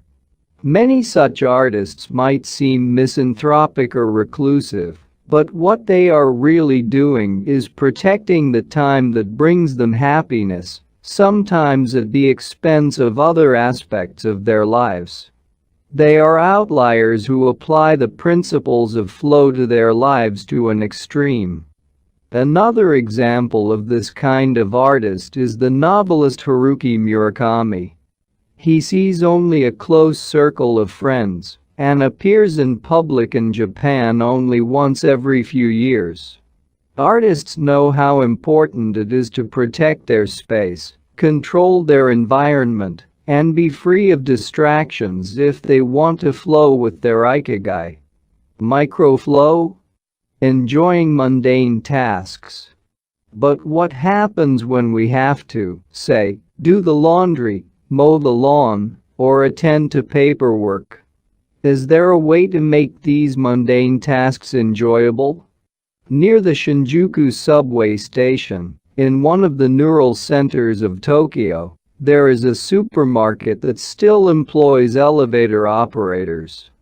The elevators are fairly standard and could easily be operated by the customers, but the store prefers to provide the service of someone holding the door open for you, pushing the button for your floor, and bowing as you exit. If you ask around, you'll learn that there is one elevator operator who has been doing the same job since 2004. She is always smiling and enthusiastic about her work. How is she able to enjoy such a job? Doesn't she get bored doing something so repetitive? On closer inspection, it becomes clear that the elevator operator is not just pushing buttons, but is instead performing a whole sequence of movements. She begins by greeting the customers with a song-like salutation, followed by a bow and a welcoming wave of the hand. Then she presses the elevator button with a graceful movement, as though she is a geisha offering a client a cup of tea. Csikszentmihalyi calls this microflow. We've all been bored in a class or at a conference and started doodling to keep ourselves entertained. Or whistled while painting a wall. If we're not truly being challenged, we get bored and add a layer of complexity to amuse ourselves. Our ability to turn routine tasks into moments of microflow, into something we enjoy, is key to our being happy, since we all have to do such tasks. Even Bill Gates washes the dishes every night. He says he enjoys it, that it helps him relax and clear his mind, and that he tries to do it a little better each day, following an established order or set of rules he's made for himself. Plates first, forks second, and so on. It's one of his daily moments of microflow. Richard Feynman, one of the most important physicists of all time, also took pleasure in routine tasks. W. Daniel Hillis, one of the founders of the supercomputer manufacturer Thinking Machines, hired Feynman to work on the development of a computer that could handle parallel processing when he was already world famous. He says Feynman showed up on his first day of work and said, "Okay, boss, what's my assignment?" They didn't have anything prepared, so they asked him to work on a certain mathematical problem. He immediately realized they were giving him an irrelevant task to keep him busy and said, "That sounds like a bunch of baloney, give me something real to do." So they sent him to a nearby shop to buy office supplies, and he completed his assignment with a smile on his face. When he didn't have something important to do or needed to rest his mind, Feynman dedicated himself to microflowing, say, painting the office walls. Weeks later, after visiting the Thinking Machines offices, a group of investors declared, "You have a Nobel laureate in there painting walls and soldering circuits." Instant vacations. Getting there through meditation. Training the mind can get us to a place of flow more quickly. Meditation is one way to exercise our mental muscles. There are many types of meditation, but they all have the same objective: calming the mind, observing our thoughts and emotions, and centering our focus on a single object. The basic practice involves sitting with a straight back and focusing on your breath. Anyone can do it, and you feel a difference after just one session. By fixing your attention on the air moving in and out of your nose, you can slow the torrent of thoughts and clear your mental horizons. The Archer's Secret. The winner of the 1988 Olympic gold medal for archery was a 17-year-old woman from South Korea. When asked how she prepared, she replied that the most important part of her training was meditating for 2 hours each day. If we want to get better at reaching a state of flow, meditation is an excellent antidote to our smartphones and their notifications constantly clamoring for our attention. One of the most common mistakes among people starting to meditate is worrying about doing it right, achieving absolute mental silence, or reaching nirvana. The most important thing is to focus on the journey. Since the mind is a constant swirl of thoughts, ideas, and emotions, slowing down the centrifuge even for just a few seconds can help us feel more rested and leave us with a sense of clarity. In fact, one of the things we learn in the practice of meditation is not to worry about anything that flits across our mental screen. The idea of killing our boss might flash into our mind, but we simply label it as a thought and let it pass like a cloud, without judging or rejecting it. It is only a thought, one of the 60,000 we have every day, according to some experts. Meditation generates alpha and theta brain waves. For those experienced in meditation, these waves appear right away, while it might take a half hour for a beginner to experience them. These relaxing brain waves are the ones that are activated right before we fall asleep, as we lie in the sun, or right after taking a hot bath. We all carry a spa with us everywhere we go. It's just a matter of knowing how to get in, something anyone can do, with a bit of practice. Humans as ritualistic beings. Life is inherently ritualistic. We could argue that humans naturally follow rituals that keep us busy. In some modern cultures, we have been forced out of our ritualistic lives to pursue goal after goal in order to be seen as successful. But throughout history, humans have always been busy. We were hunting, cooking, farming, exploring, and raising families, activities that were structured as rituals to keep us busy throughout our days. But in an unusual way, rituals still permeate daily life and business practices in modern Japan. The main religions in Japan, Confucianism, Buddhism, and Shintoism, are all ones in which the rituals are more important than absolute rules. When doing business in Japan, process, manners, and how you work on something is more important than the final results. Whether this is good or bad for the economy is beyond the scope of this book. What is indisputable, though, is that finding flow in a ritualistic workplace is much easier than in one in which we are continually stressed out trying to achieve unclear goals set by our bosses. Rituals give us clear rules and objectives, which help us enter a state of flow.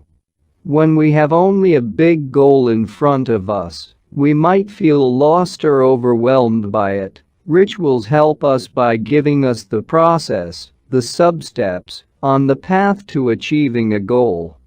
When confronted with a big goal, try to break it down into parts, and then attack each part one by one.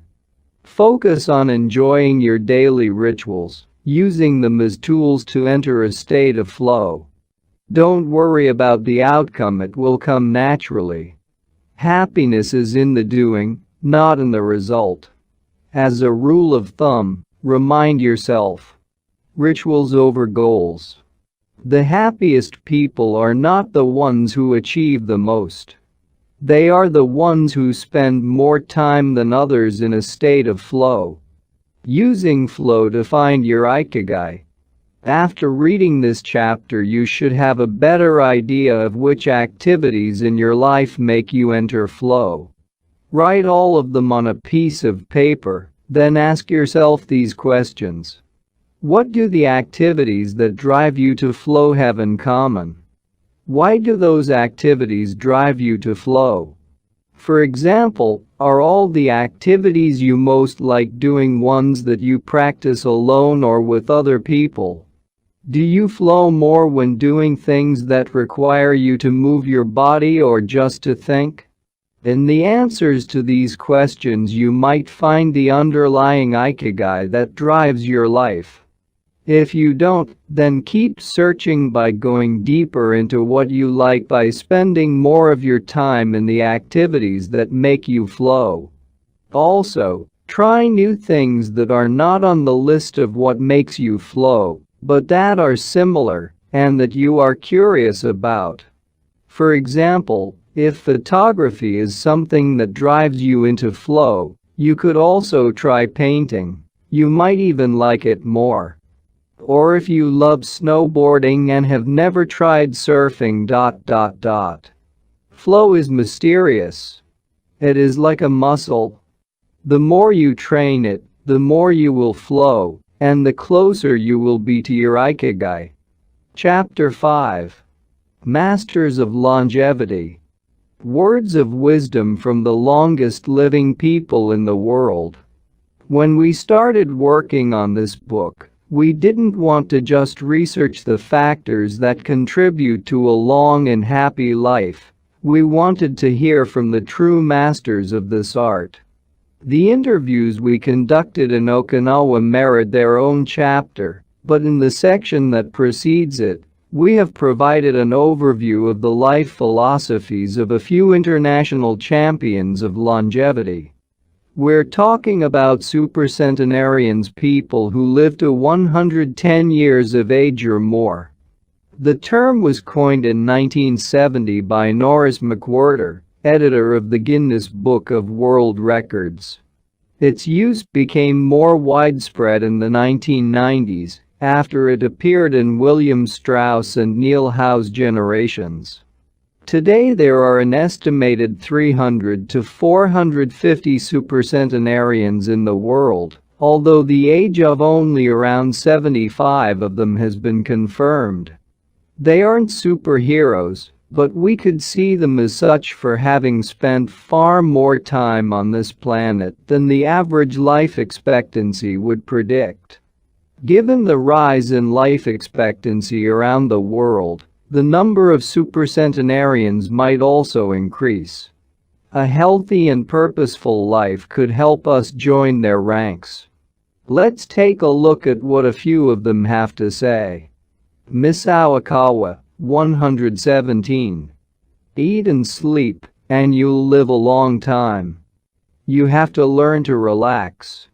According to the Gerontology Research Group, until April 2015, the oldest living person in the world was Misao Ikawa, who passed away in a care facility in Osaka, Japan, after living for 117 years and 27 days. The daughter of a textile merchant, she was born in 1898, when Spain lost its colonies in Cuba and the Philippines, and the United States annexed Hawaii and launched Pepsi-Cola. Until she was 110, this woman who lived in 3 different centuries cared for herself unassisted. When specialists asked about her self-care routine, Misao answered simply, eating sushi and sleeping, to which we should add, having a tremendous thirst for life. When they inquired about her secret for longevity, she answered with a smile, I ask myself the same thing. Proof that Japan continues to be a factory of long life.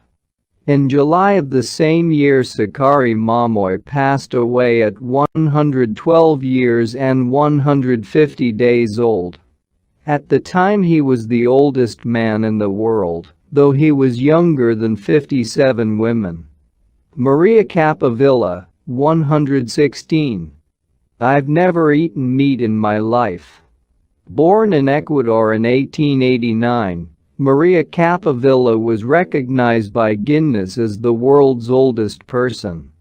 She died of pneumonia in 2006, at 116 years and 347 days old, leaving behind 3 children, 12 grandchildren, and 20 great and great-great-grandchildren.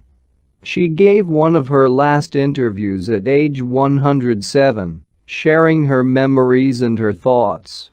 I'm happy, and I give thanks to God, who keeps me going. I never thought I'd live so long, I thought I'd die long ago. My husband, Antonio Capovilla, was the captain of a ship. He passed away at 84. We had 2 daughters and a son, and now I have many grandchildren and great-grandchildren. Things were better back in the old days. People behaved better. We used to dance, but we were more restrained. There was this one song I loved dancing to. Maria by Louisa Larkin. I still remember most of the words. I also remember many prayers and say them every day. I like the waltz and can still dance it. I also still make crafts. I still do some of the things I did when I was in school. When she had finished recalling her past, she began to dance one of her great passions with an energy that made her seem decades younger. When asked about her secret for longevity, she responded simply, I don't know what the secret to long life is. The only thing I do is I've never eaten meat in my life. I attribute it to that. Jean Calment, 122. Everything's fine. Born in Arles, France, in February 1875, Jean Calment lived until August 4, 1997, making her, at 122, the oldest person of verified age in history. She jokingly said that she competed with Methuselah, and there is no question that she broke numerous records as she went on celebrating birthdays. She died of natural causes at the end of a happy life, during which she denied herself almost nothing. She rode a bicycle until she turned 100. She lived on her own until 110, when she agreed to move into a nursing home after accidentally starting a small fire in her apartment. She stopped smoking at 120, when her cataracts started making it hard for her to bring a cigarette to her lips. One of her secrets may have been her sense of humor. As she said on her 120th birthday, "I see badly, I hear badly, and I feel bad, but everything's fine." Walter Bruning, 114. If you keep your mind and body busy, you'll be around a long time. Born in Minnesota in 1896, Walter Bruning was able to see 3 centuries in his lifetime. He died in Montana in 2011, from natural causes. He'd had 2 wives and a 50-year career on the railroad. At 83 he retired to an assisted living center in Montana, where he remained until his death. He is the second oldest man, of verified age, ever born in the United States. He gave many interviews in his final years, insisting that his longevity stemmed from, among other things, his habit of eating only 2 meals per day and working for as many years as he could. Your mind and your body. You keep both busy, he said on his 112th birthday. You'll be here a long time. Back then, he was still exercising every day.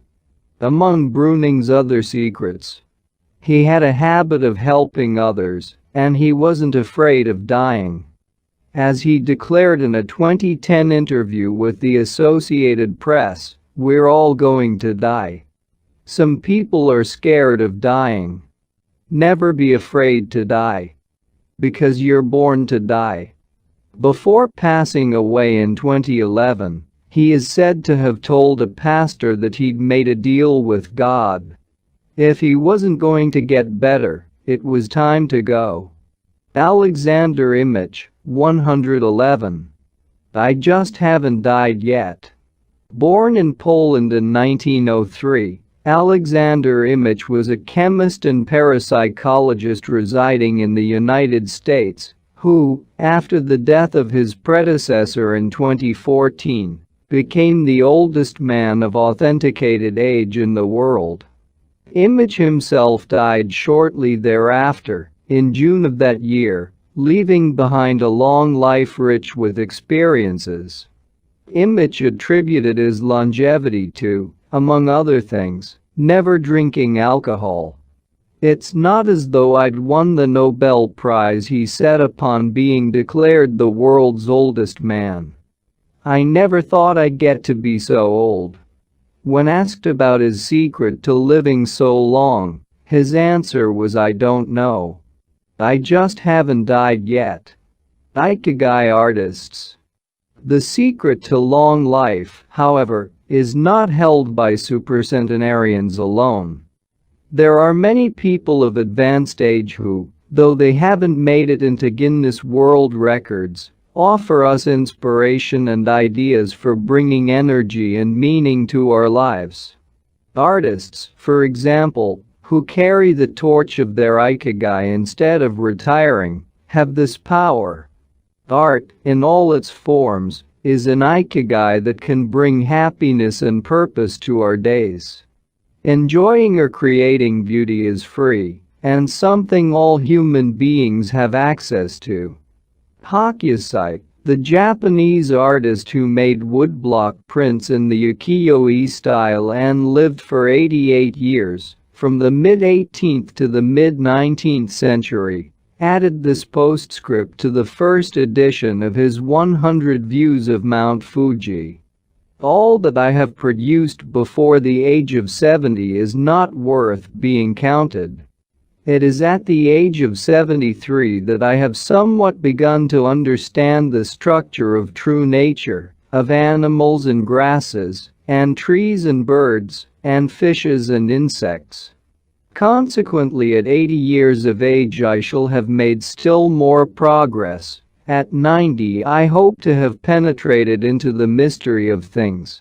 At 100 years of age, I should have reached decidedly a marvelous degree, and when I shall be 110, all that I do, every point and every line, shall be instinct with life. In the pages that follow, we've collected some of the most inspirational words from artists interviewed by Camille Sweeney for the New York Times. Of those still living, none have retired, and all still enjoy their passion, which they plan to pursue until their final breath, demonstrating that when you have a clear purpose, no one can stop you. The actor Christopher Plummer, still working at 86, reveals a dark desire shared by many who love the profession. We want to drop dead on stage. That would be a nice theatrical way to go. Osamu Tezuka, the father of modern Japanese manga, shared this feeling. Before he died in 1989, his last words as he drew one final cartoon were, "Please, just let me work." The 86-year-old filmmaker Frederick Wiseman declared on a stroll through Paris that he likes to work, which is why he does it with such intensity. Everybody complains about their aches and pains and all that, but my friends are either dead or are still working, he said. Carmen Herrera, a painter who just entered her 100th year, sold her first canvas at age 89. Today her work is in the permanent collections of the Tate Modern and the Museum of Modern Art. When asked how she viewed her future, she responded, "I am always waiting to finish the next thing." Absurd, I know. I go day by day. Never stop learning.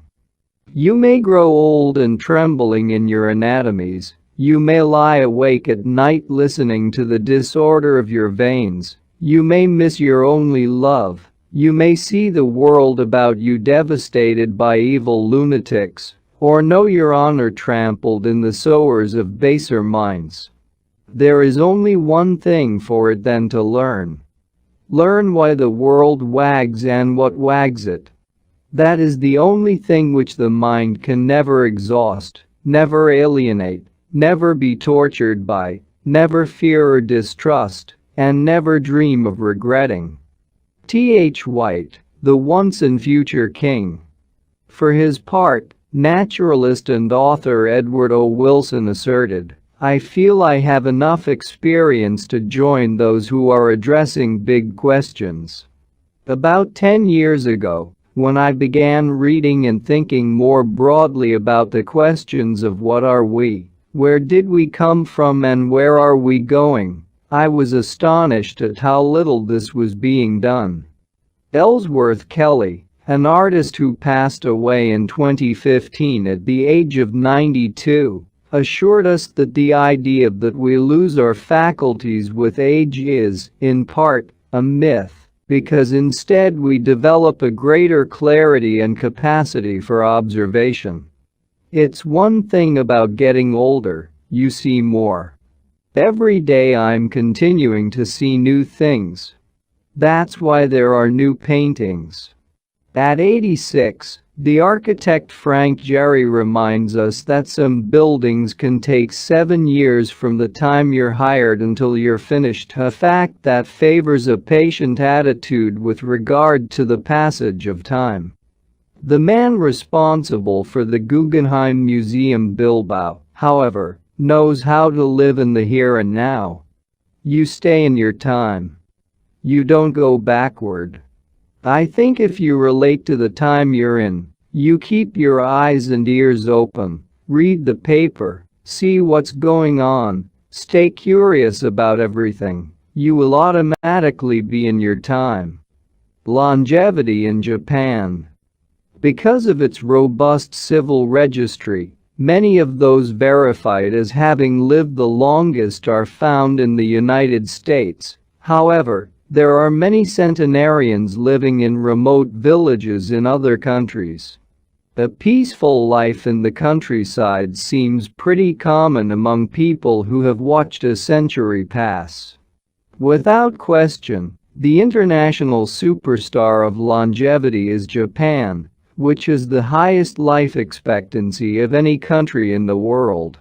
In addition to a healthy diet, which we will explore in detail, and an integrated healthcare system in which people go to the doctor for regular checkups to prevent disease, longevity in Japan is closely tied to its culture, as we will see later on.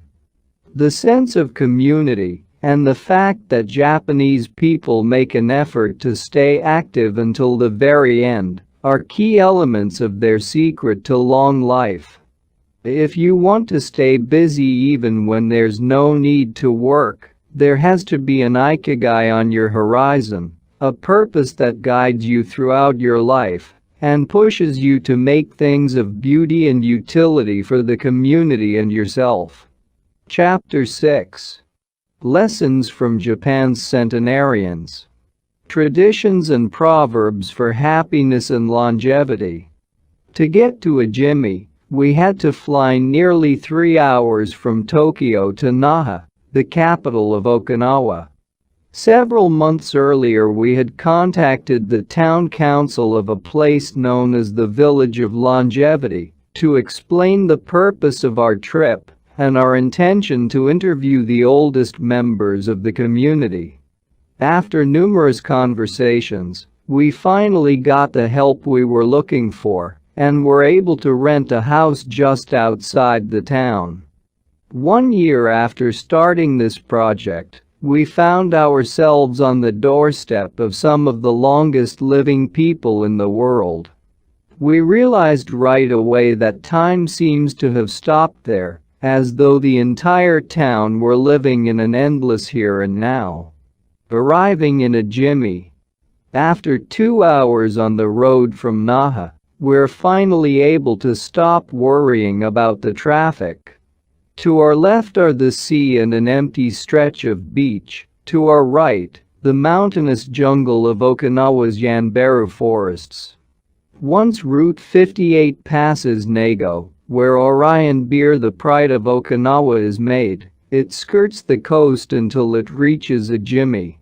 Every now and then a few little houses and stores crop up in the narrow stretch of land between the road and the base of the mountain.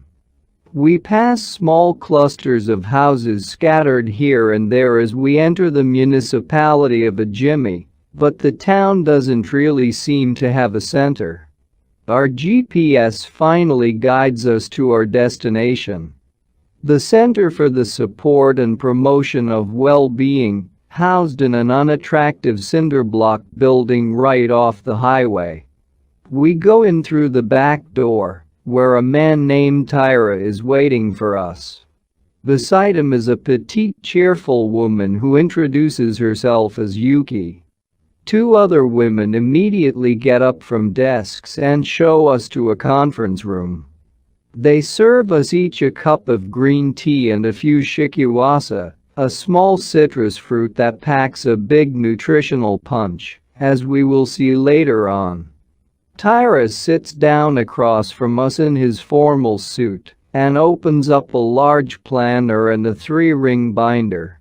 Yuki sits next to him. The binder contains a list of all the town's residents, organized by age and club or moe. Tyra points out that these groups of people who help one another are characteristic of a jimmy. The Moai are not organized around any concrete objective, they function more like a family. Tyra also tells us that volunteer work, rather than money, drives much of what happens in a jimmy. Everyone offers to pitch in, and the local government takes care of assigning tasks. This way, everyone can be useful and feels like a part of the community. A jimmy is the penultimate town before Cape Hito, the northernmost point of the largest island in the archipelago. From the top of one of a jimmy's mountains, we're able to look down over the whole town. Almost everything is the green of the Yanbaru jungle, making us wonder where the nearly 3,200 residents are hiding. We can see a few houses, but they're scattered in little clusters near the sea or in small valleys accessible by side roads. Communal life. We're invited to eat in one of a jimmy's few restaurants, but when we arrive the only 3 tables are already reserved. Don't worry, we'll go to Chirami instead. It never fills up, says Yuki, walking back to her car.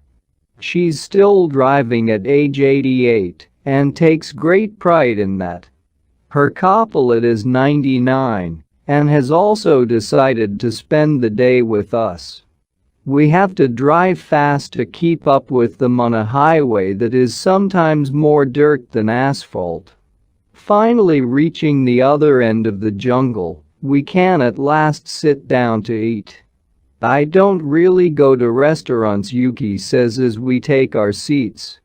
Almost everything I eat comes from my vegetable garden, and I buy my fish from Tanaka, who's been my friend forever.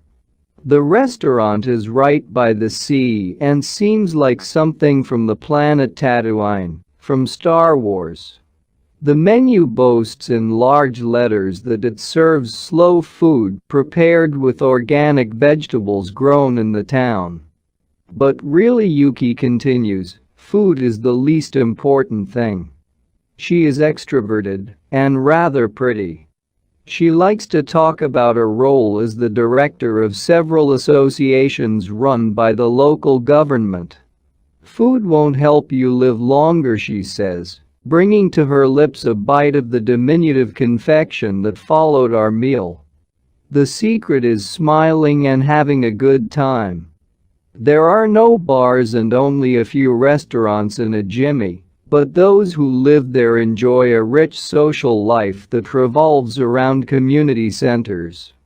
The town is divided into 17 neighborhoods, and each one has a president and several people in charge of things like culture, festivals, social activities, and longevity. Residents pay close attention to this last category. We're invited to the community center of one of the 17 neighborhoods. It is an old building right next to one of the mountains of the Yanbaru jungle, home to Bunagaya, the town's iconic sprites. The Bunagaya spirits of the Yanbaru jungle. Bunagaya are magical creatures that inhabit the Yanbaru jungle near a jimmy and its surrounding towns. They manifest as children with long red hair and like to hide in the jungle's gajimaru, banyan, trees and go fishing on the beach. Many of Okinawa's stories and fables are about Bunagaya sprites. They are mischievous, playful, and unpredictable.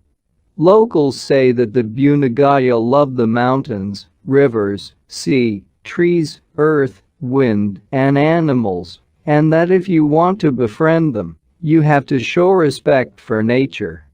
A birthday party. When we arrive at the neighborhood's community center, we're greeted by a group of about 20 people who proudly proclaim, "The youngest among us is 83. We conduct our interviews at a large table while drinking green tea. When we finish, we're brought to an event space where we celebrate the birthdays of 3 members of the group. One woman is turning 99, another 94, and one young man has just reached 89. We sing a few songs popular in the village and finish up with Happy Birthday in English. The woman turning 99 blows out the candles and thanks everyone for coming to her party. We eat homemade shikiwasa cake and end up dancing and celebrating as though it were the birthday of a 20-something. It's the first party, but not the last, that we'll attend during our week in the village. We'll also do karaoke with a group of seniors who sing better than we do, and attend a traditional festival with local bands, dancers, and food stands at the foot of a mountain. Celebrate each day, together. Celebrations seem to be an essential part of life in a jimmy. We're invited to watch a game of gateball, one of the most popular sports among Okinawa's older residents. It involves hitting a ball with a mallet-like stick. It is a low-impact sport that can be played anywhere, and is a good excuse to move around and have fun as a group. The residents hold local competitions, and there is no age limit for participants. We participate in the weekly game and lose to a woman who recently turned 104. Everyone cheers, and the defeated look on our faces elicits laughter. In addition to playing and celebrating as a community, spirituality is also essential to the happiness of the village's residents. The gods of Okinawa. The main religion in Okinawa is known as Ryukyu Shinto. Ryukyu is the original name of the Okinawa archipelago, and Shinto means the path of the gods.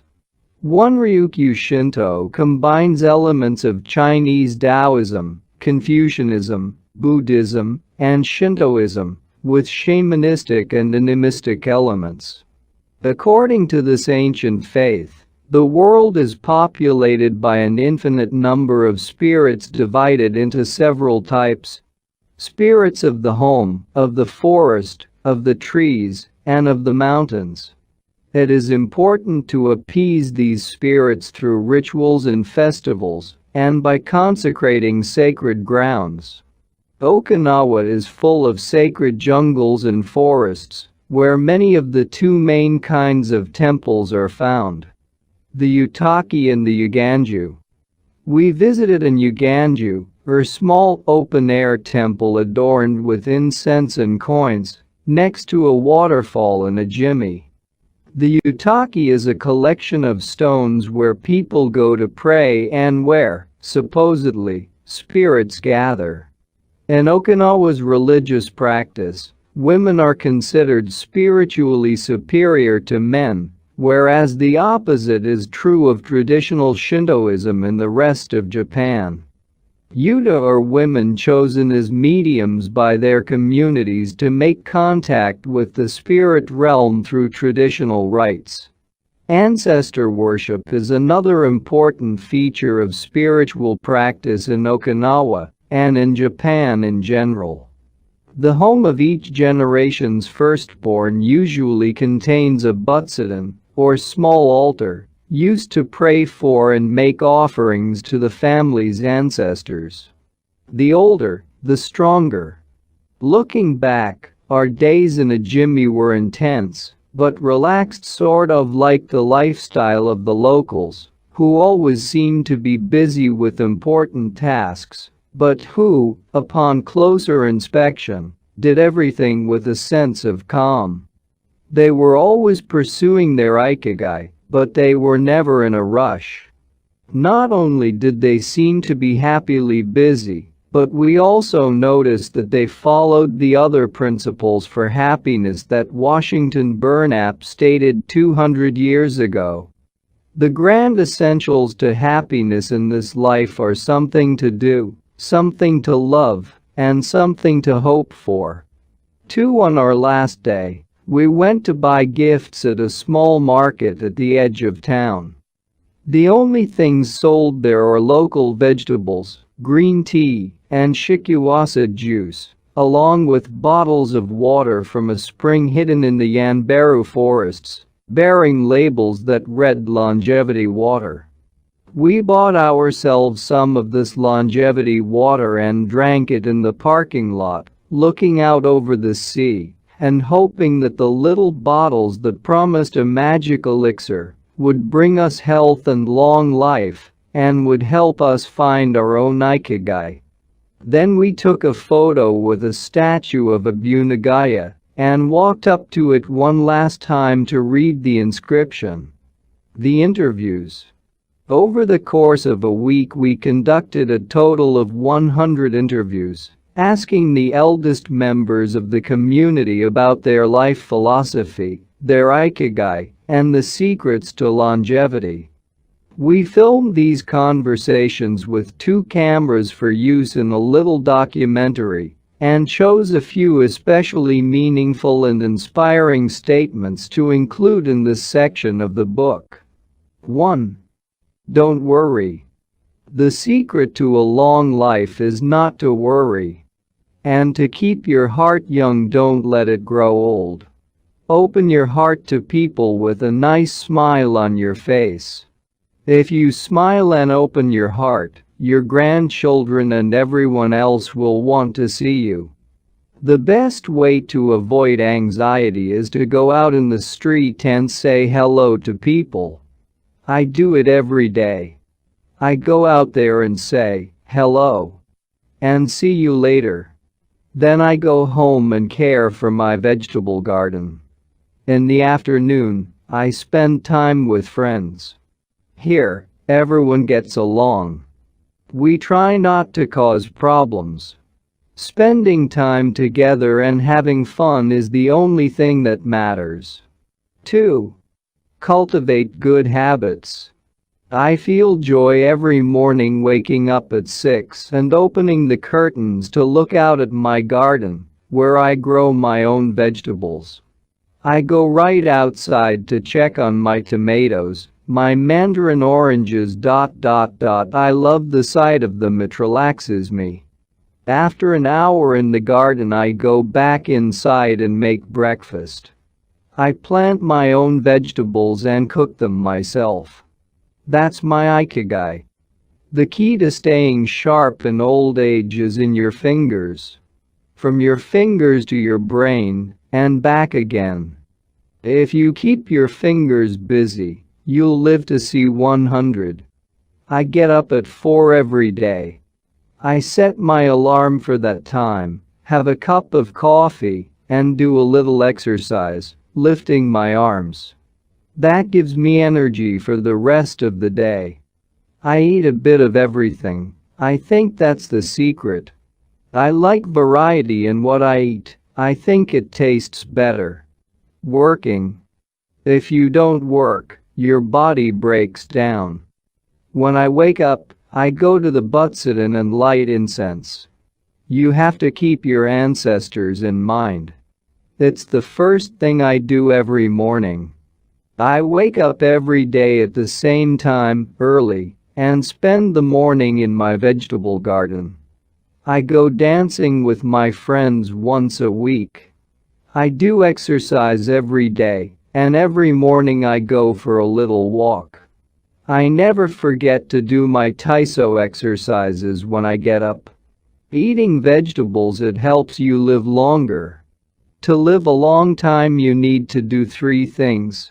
Exercise to stay healthy, eat well, and spend time with people. 3.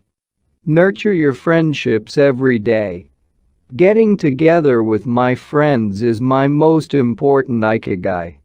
We all get together here and talk, it's very important. I always know I'll see them all here tomorrow, and that's one of my favorite things in life. My main hobby is getting together with friends and neighbors. Talking each day with the people you love, that's the secret to a long life. I say, hello. And see you later. to the children on their way to school, and wave at everyone who goes by me in their car. Drive safely, I say. Between 7:20 a.m. and 8:15 a.m. I'm outside on my feet the whole time, saying hello to people. Once everyone's gone, I go back inside, chatting and drinking tea with my neighbors. That's the best thing in life. And singing together. I wake up at 5 every morning, leave the house, and walk to the sea. Then I go to a friend's house and we have tea together. That's the secret to long life. Getting together with people and going from place to place. 4. Live an unhurried life. My secret to a long life is always saying to myself, slow down and relax. You live much longer if you're not in a hurry. I make things with wicker. That's my Ikigai. The first thing I do when I wake up is pray. Then I do my exercises and eat breakfast. At 7 I calmly start working on my wicker. When I get tired at 5, I go visit my friends. Doing many different things every day. Always staying busy, but doing one thing at a time, without getting overwhelmed. The secret to long life is going to bed early, waking up early, and going for a walk. Living peacefully and enjoying the little things. Getting along with your friends. Spring, summer, fall, winter. Enjoying each season, happily. 5. Be optimistic. Every day I say to myself, today will be full of health and energy. Live it to the fullest. I'm 98, but consider myself young. I still have so much to do. Laugh. Laughter is the most important thing. I laugh wherever I go. I'm going to live to be 100. Of course I am. It's a huge motivation for me. Dancing and singing with your grandchildren is the best thing in life. I feel very fortunate to have been born here. I give thanks for it every day. The most important thing in a Jimmy in life is to keep smiling. I do volunteer work to give back to the village a bit of what it has given to me. For example, I use my car to help friends get to the hospital. There's no secret to it. The trick is just to live. Chapter 7. The Ikigai Diet. What the world's longest living people eat and drink. According to the World Health Organization, Japan has the highest life expectancy in the world.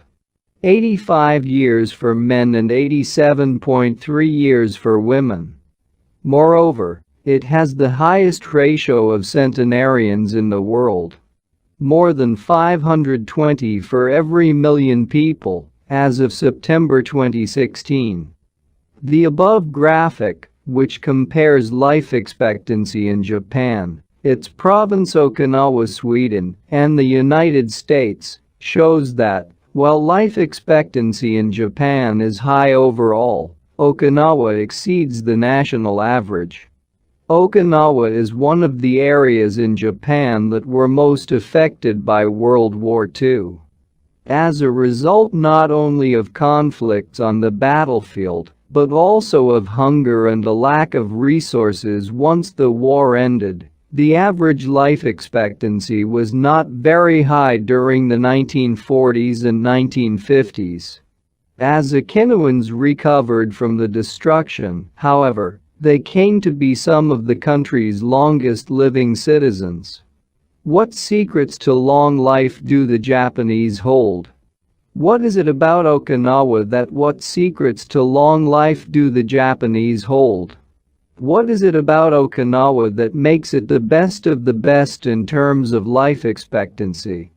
Experts point out that, for one thing, Okinawa is the only province in Japan without trains.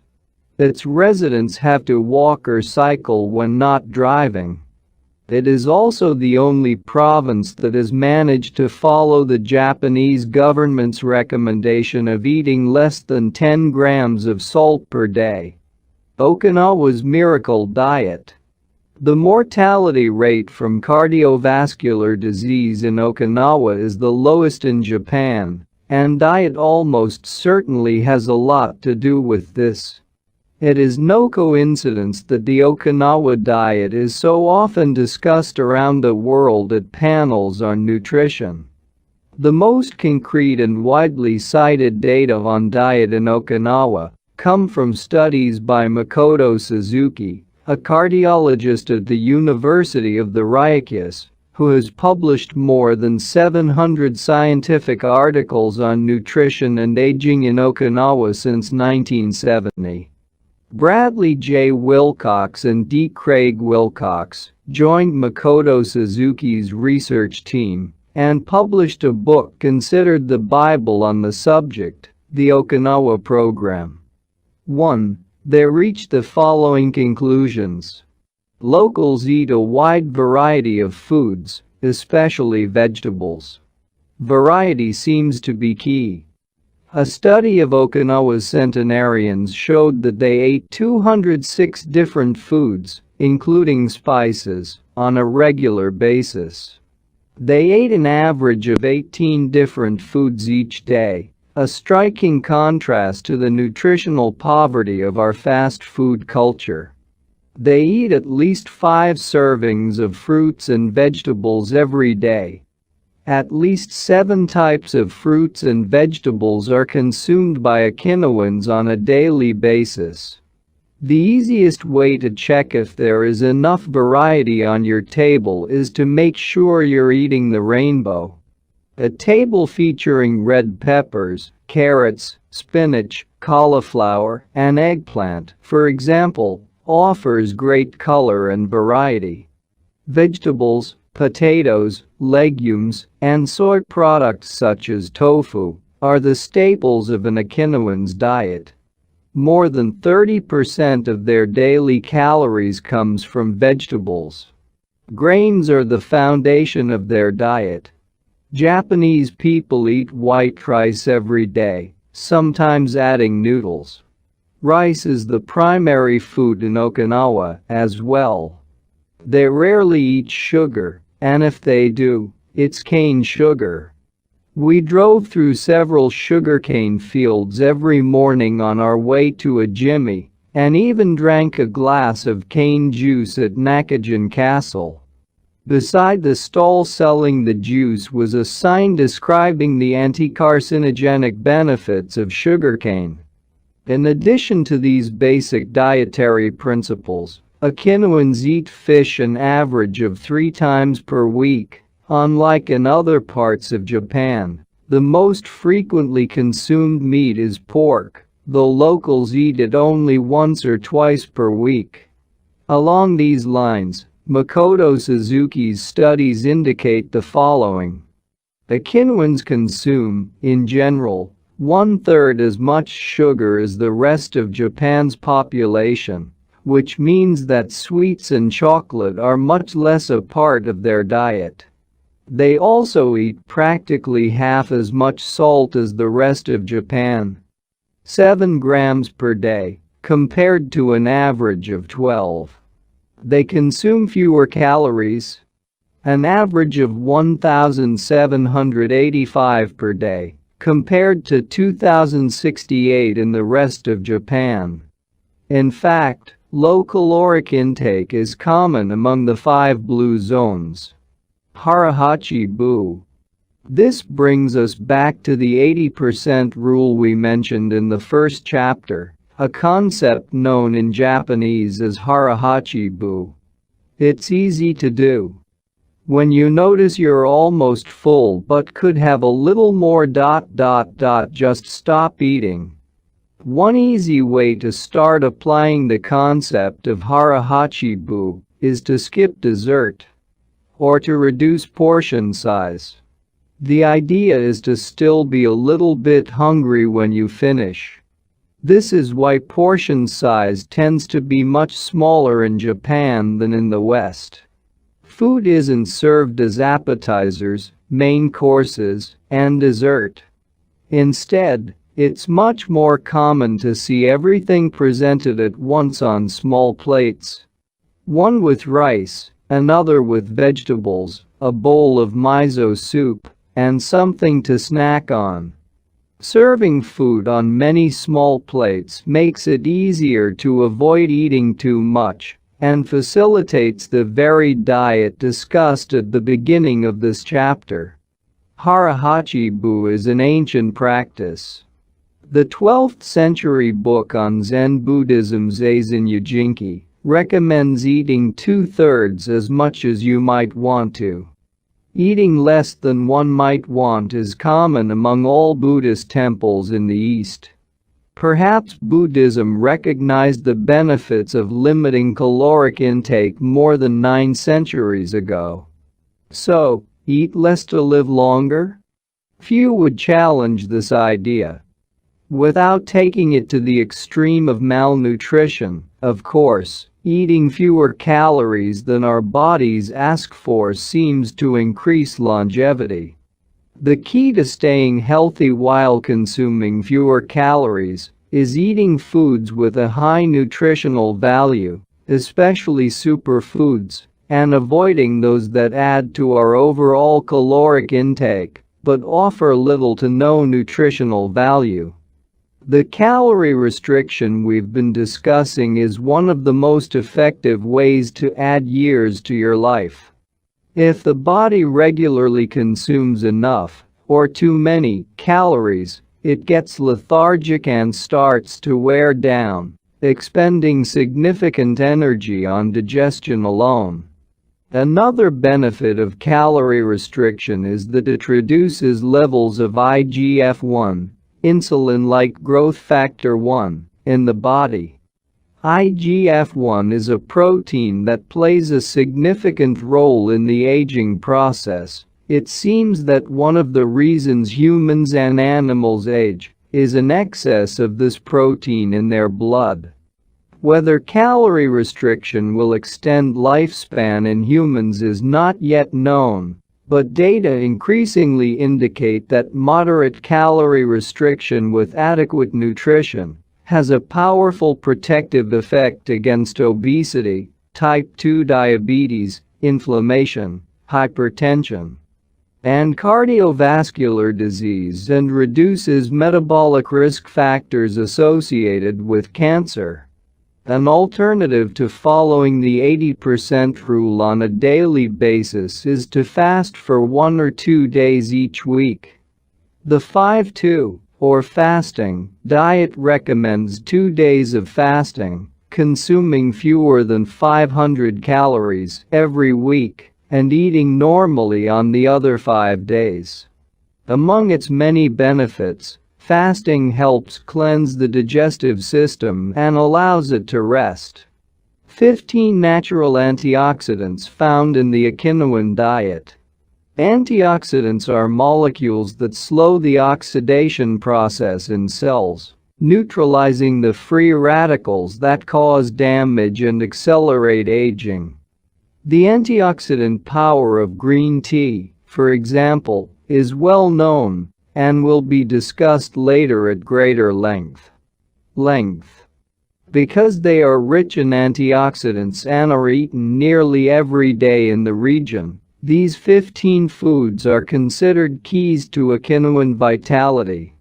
Tofu, miso, tuna, carrots, goya, bitter melon, kombu, sea kelp, cabbage, nori, seaweed, onion, soy sprouts, hachima, cucumber-like gourd, soybeans, boiled or raw, sweet potato, peppers, sanpin cha, jasmine tea. Sanpin cha, the reigning infusion in Okinawa.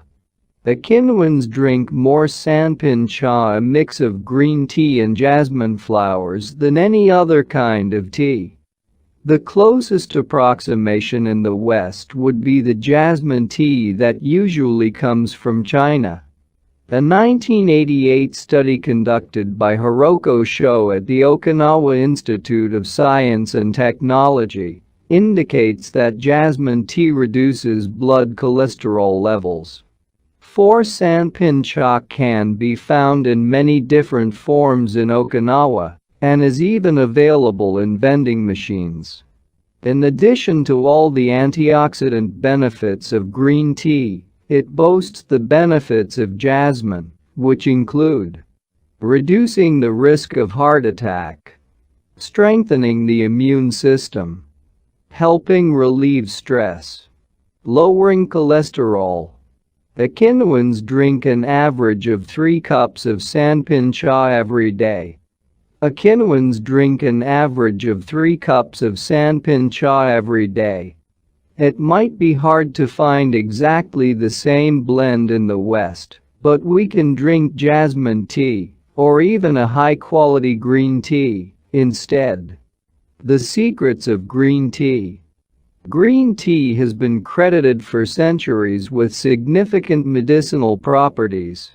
Recent studies have confirmed its many benefits and have attested to the importance of this ancient plant in the longevity of those who drink it often. Originally from China, where it has been consumed for millennia, green tea didn't make its way to the rest of the world until just a few centuries ago. Unlike other teas, and as a result of being air-dried without fermentation, it retains its active elements even after being dried and crumbled. It offers meaningful health benefits such as controlling cholesterol, lowering blood sugar levels, improving circulation, protection against the flu, vitamin C, promoting bone health, fluoride, protection against certain bacterial infections, protection against UV damage, cleansing and diuretic effects. White tea, with its high concentration of polyphenols, may be even more effective against aging. In fact, it is considered to be the natural product with the greatest antioxidant power in the world, to the extent that 1 cup of white tea might pack the same punch as about a dozen glasses of orange juice. In summary, drinking green or white tea every day can help us reduce the free radicals in our bodies, keeping us young longer. The powerful shikiwasa. Shikiwasa is the citrus fruit par excellence of Okinawa, and Ijimi is its largest producer in all of Japan. The fruit is extremely acidic. It is impossible to drink shikiwasa juice without diluting it first with water. Its taste is somewhere between that of a lime and a mandarin orange, to which it bears a family resemblance. Shikiwasas also contain high levels of nobiletin, a flavonoid rich in antioxidants. All citrus fruits, grapefruits, oranges, lemons are high in nobiletin, but Okinawa's shikiwasas have 40 times as much as oranges. Consuming nobiletin has been proven to protect us from arteriosclerosis, cancer, type 2 diabetes, and obesity in general. Shikiwasas also contain vitamins C and B1, beta-carotene, and minerals. They are used in many traditional dishes and to add flavor to food, and are squeezed to make juice. While conducting research at the birthday parties of the town's grandparents, we were served shikiwasa cake. Chapter 8. Gentle movements, longer life. Exercises from the East that promote health and longevity. Studies from the blue zones suggest that the people who live longest are not the ones who do the most exercise, but rather the ones who move the most. When we visited Ijimi, the village of longevity, we discovered that even people over 80 and 90 years old are still highly active. They don't stay at home looking out the window or reading the newspaper. Jimmy's residents walk a lot, do karaoke with their neighbors, get up early in the morning, and, as soon as they've had breakfast or even before, head outside to weed their gardens. They don't go to the gym or exercise intensely, but they almost never stop moving in the course of their daily routines. If we live in a city, we might find it hard to move in natural and healthy ways every day, but we can turn to exercises that have proven for centuries to be good for the body.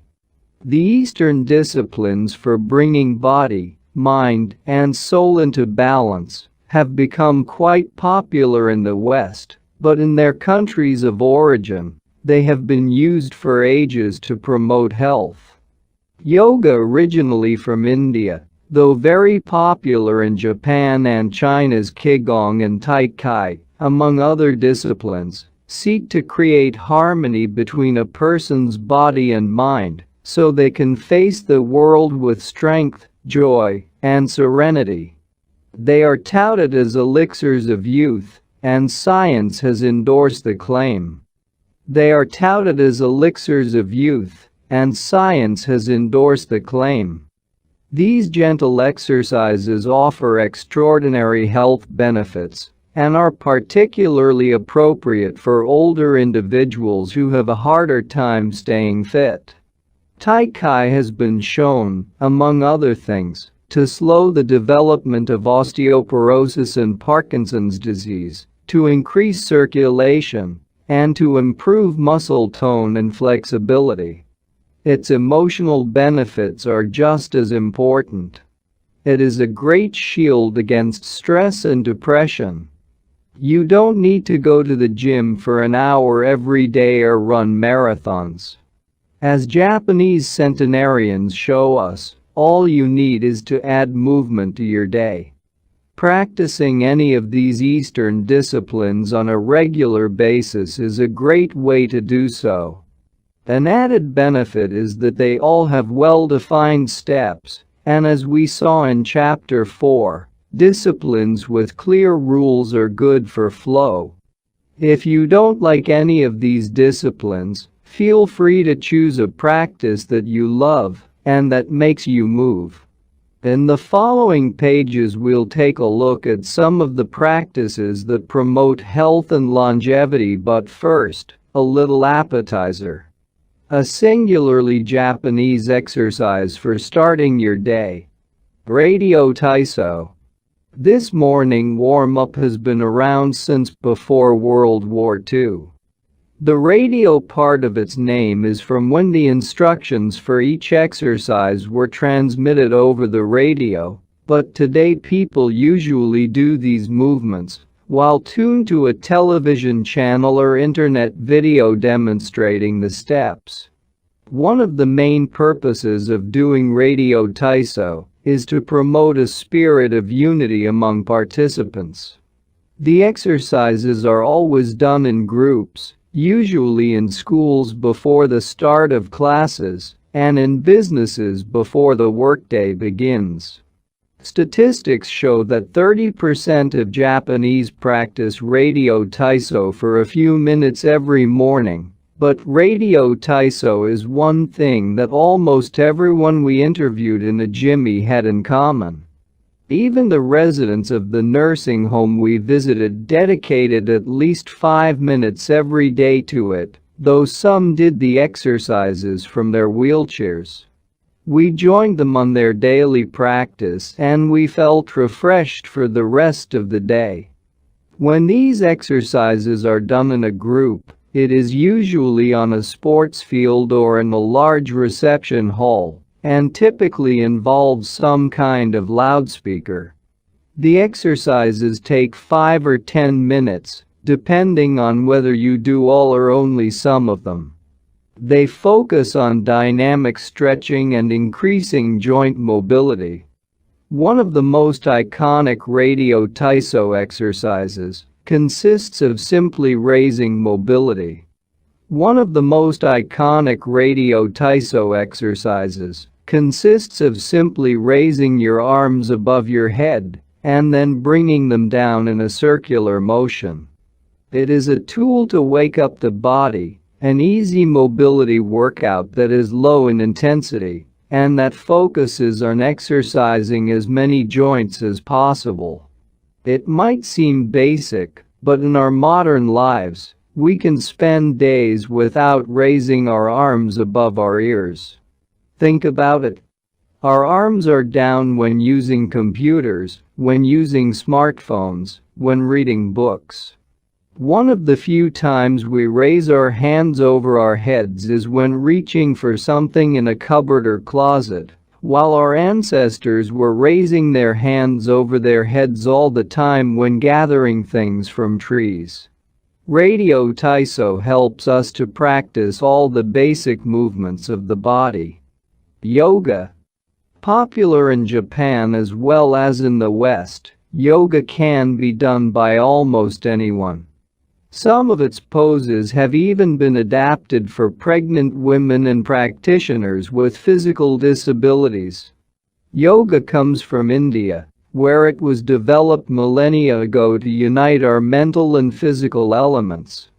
The word yoga itself comes from the Sanskrit term for yoke, which refers to the crosspiece that binds draft animals to one another and to the cart they're pulling. Yoga strives to unite body and mind in the same way, guiding us toward a healthy lifestyle in harmony with the world around us. The main objectives of yoga are to bring us closer to our human nature, mental and physical purification, to bring us closer to the divine. Styles of yoga. Though all are oriented towards similar goals, there are many different types of yoga that vary according to the traditions and texts from which they were developed. The differences among them lie, as the masters say, in the path taken to the summit of our best self. Jnana Yoga. The yoga of wisdom, the search for discipline and mental growth. Karma Yoga focuses on action, on tasks and duties that benefit oneself and one's community. Bhakti Yoga. The yoga of devotion and surrender to the divine. Mantra Yoga focuses on the recitation of mantras to reach a state of relaxation. Kundalini Yoga combines diverse steps to reach the desired mental state. Raja Yoga, also known as the Royal Path, encompasses a range of steps geared toward achieving communion with oneself and others. Hatha Yoga, the most widespread form in the West and Japan, characterized by asanas or poses combined in a quest for balance. How to do a sun salutation. The sun salutation is one of the most iconic exercises in Hatha Yoga. To do it, you simply have to follow these 12 basic movements. 1. With your feet together, stand up straight but keep your muscles relaxed. Exhale. 2. Place the palms of your hands together in front of your chest. From this position, inhale as you raise your arms above your head and bend backward slightly. 3. Exhale as you bend forward until you touch the ground with the palms of your hands, without bending your knees. 4. Stretch one leg back to touch the floor with the tips of your toes. Inhale. 5. Bring the other leg back, keeping your legs and arms straight as you hold your breath. 6. As you exhale, bend your arms and bring your chest to the ground and then forward, resting your knees on the ground. 7. Straighten your arms and bend your spine back, keeping the lower half of your body on the ground. Inhale. 8. With your hands and feet on the ground, Lift your hips until your arms and legs are straight, and your body forms an upside-down V. Exhale throughout the movement. 9. Bring forward the same leg you'd stretched back earlier and bend it so that your knee and foot are aligned under your head and between your hands. Inhale. 10. Exhale as you bring your back foot forward and straighten your legs, keeping your hands on the ground as in posture 3. 11. Bring your arms above your head with your palms together and bend backward slightly, as you did in posture 2, while you inhale. 12. Lower your arms to their initial position in mountain pose while you exhale. You've just greeted the sun, now you're ready to have a fantastic day. Tai Chi. Also known as Tai Chi Chuan or Taijiquan, Tai Chi is a Chinese martial art that can be traced back hundreds of years to Buddhism and Confucianism. It is very popular in Japan, too. According to Chinese tradition, it was created by the Taoist master and martial arts practitioner Zhang Sanfeng, though it was Yang Luqian who in the 19th century brought the form to the rest of the world. Tai Chi was originally a Nijia, or internal martial art, meaning its goal was personal growth. Focused on self-defense, it teaches those who practice it to defeat their adversaries by using the least amount of force possible and by relying on agility. Tai Chi, which was also seen as a means of healing body and mind, would go on to be used more frequently to foster health and inner peace. To encourage its citizens to be more active, the Chinese government promoted it as an exercise, and it lost its original connection to martial arts, becoming instead a source of health and well-being accessible to all. Styles of Tai Chi. There are different schools and styles of Tai Chi. The following are the best known. Chen style alternates between slow movements and explosive ones.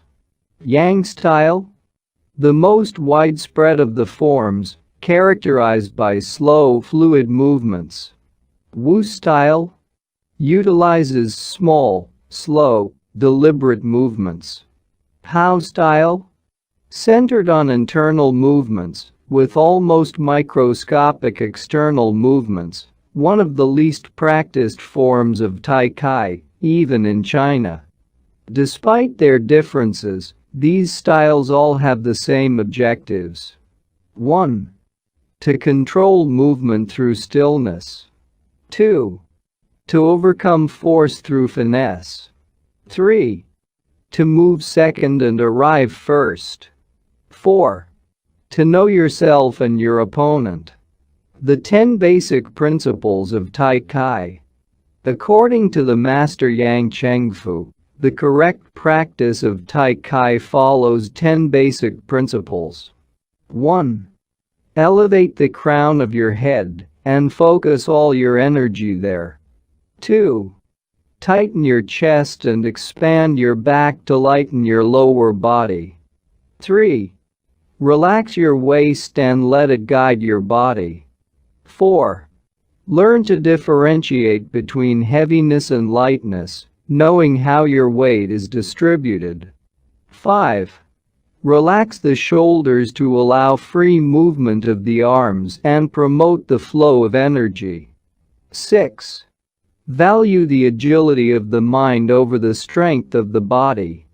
7. Unify the upper and lower body so they act in concert. 8. Unify the internal and the external to synchronize mind, body, and breath. 9. Do not break the flow of your movement, maintain fluidity and harmony. 10. Look for stillness in movement. An active body leads to a calm mind.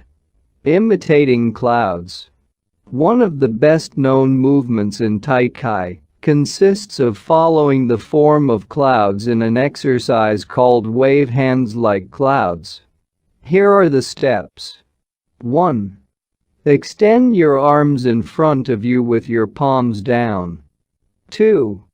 Turn your palms to face in, as though you were hugging a tree trunk. 3. Open your arms out to the side. 4.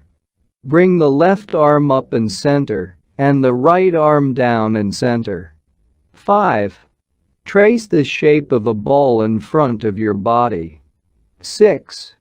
Turn your left palm toward your face. 7. Shift your weight to your left foot and pivot from your hip toward that side, while your eyes follow the movement of your hand. 8. Bring your left hand to your waist and your right hand in front of your face. 9. Shift your weight to your right foot. 10. Pivot toward your right, looking at your raised right hand the entire time. 11. Repeat this movement fluidly, shifting your weight from one foot to the other as you reposition your hands. 12. Stretch your arms out in front of you again and bring them down slowly, returning to your initial position. Qigong, also known as Kai Kung, its name combines Kai, life force, or energy, and Gong, work, indicating that the form works with the individual's life force. Though relatively modern, especially under its current name, the art of Qigong is based on the Taoyin, an ancient art meant to foster mental and physical well-being. The practice began to appear in reports on training and martial arts at the beginning of the 20th century, and by the 1930s was being used in hospitals. The Chinese government later popularized it, as it had done with Tai Chi. Qigong involves static and dynamic physical exercises that stimulate respiration in a standing, seated, or reclined position.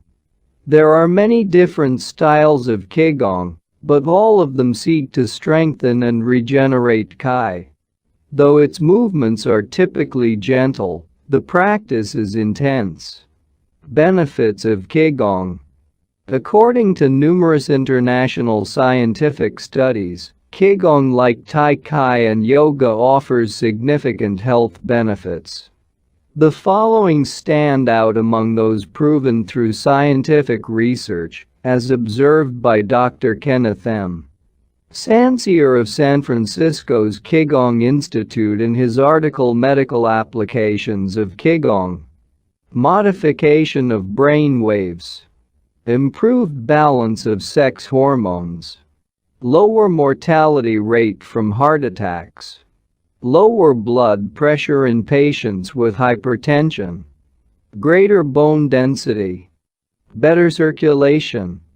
Deceleration of symptoms associated with senility.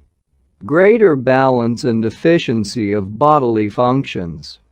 Increased blood flow to the brain and greater mind-body connection. Improved cardiac function. Reduction in the secondary effects of cancer treatments. Practicing these arts not only keeps us in shape, it also helps extend our lives. Methods for practicing Qigong.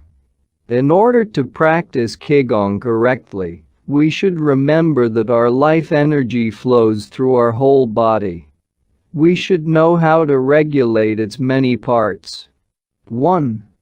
Tao Shen.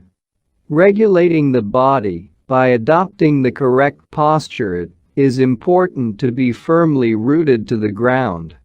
2. Tao Shi. Regulating the breath until it is calm, steady, and peaceful. 3. Tao Xin. Regulating the mind, the most complicated part, as it implies emptying the mind of thoughts. 4. Tao Kai. Regulating the life force through the regulation of the three prior elements so that it flows naturally. 5. Tao Shen. Regulating the spirit. The spirit is both strength and root in battle, as Yang Jwing explains in the essence of Taiji Qigong. In this way, the whole organism will be prepared to work together toward a single goal. The 5 elements of Qigong. One of Qigong's best-known exercises is a series representing the 5 elements. One of Qigong's best-known exercises is a series representing the 5 elements: earth, water, wood, metal, and fire. This series of movements seeks to balance the 5 currents of energy in order to improve brain and organ function. There are several ways to do these movements. In this case, we're following the model of Professor Maria Isabel Garcia Monreal from the Qigong Institute in Barcelona. Earth. 1.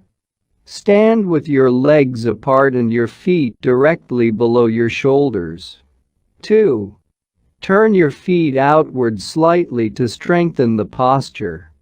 3.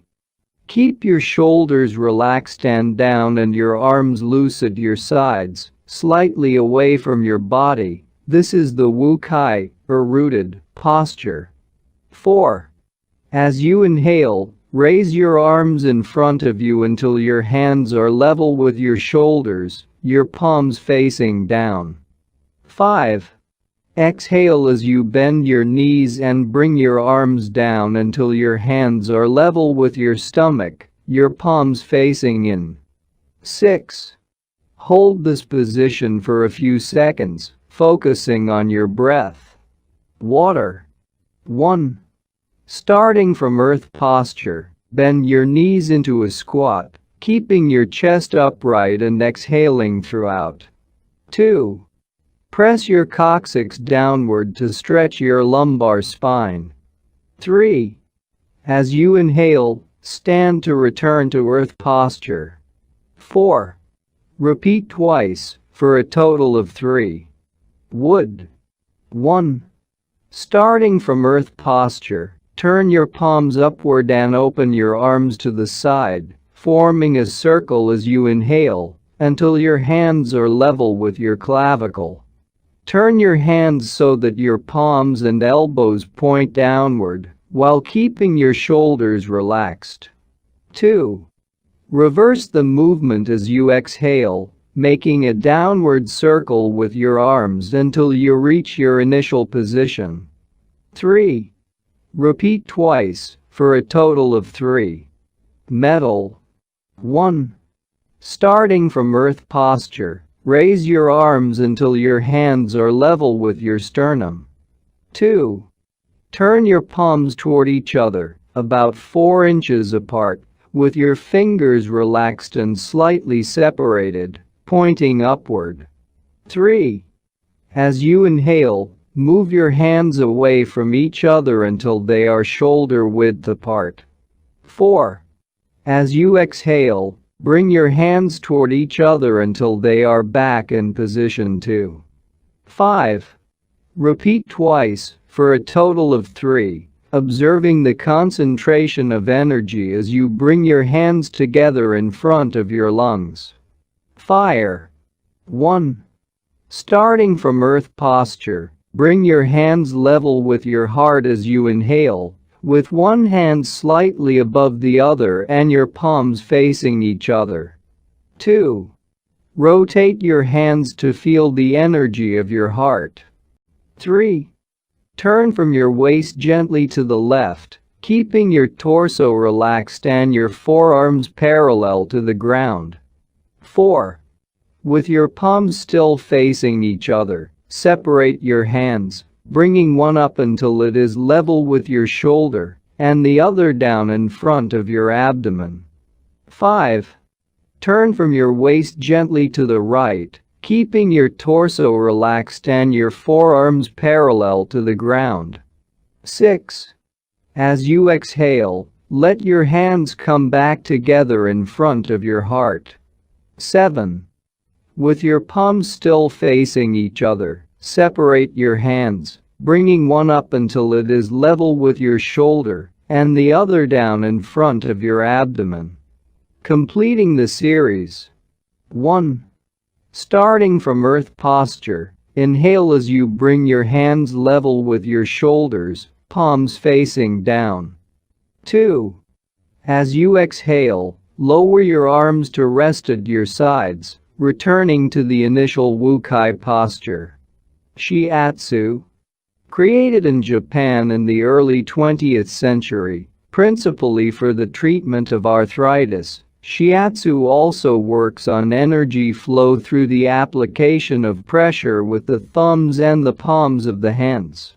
In combination with stretching and breathing exercises, it seeks to create equilibrium among the different elements of the body. It is not important that a Tao Yin have a name, is imitating something, or is engraved in jade.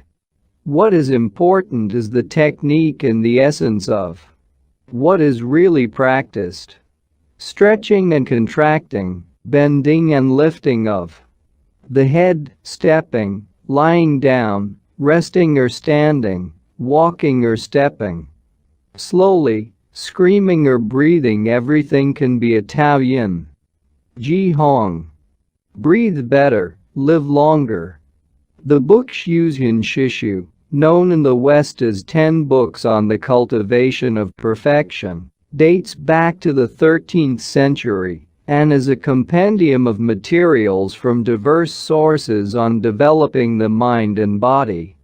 It quotes, among others, the celebrated Chinese doctor and essayist Sun Simiao, who lived during the 6th century.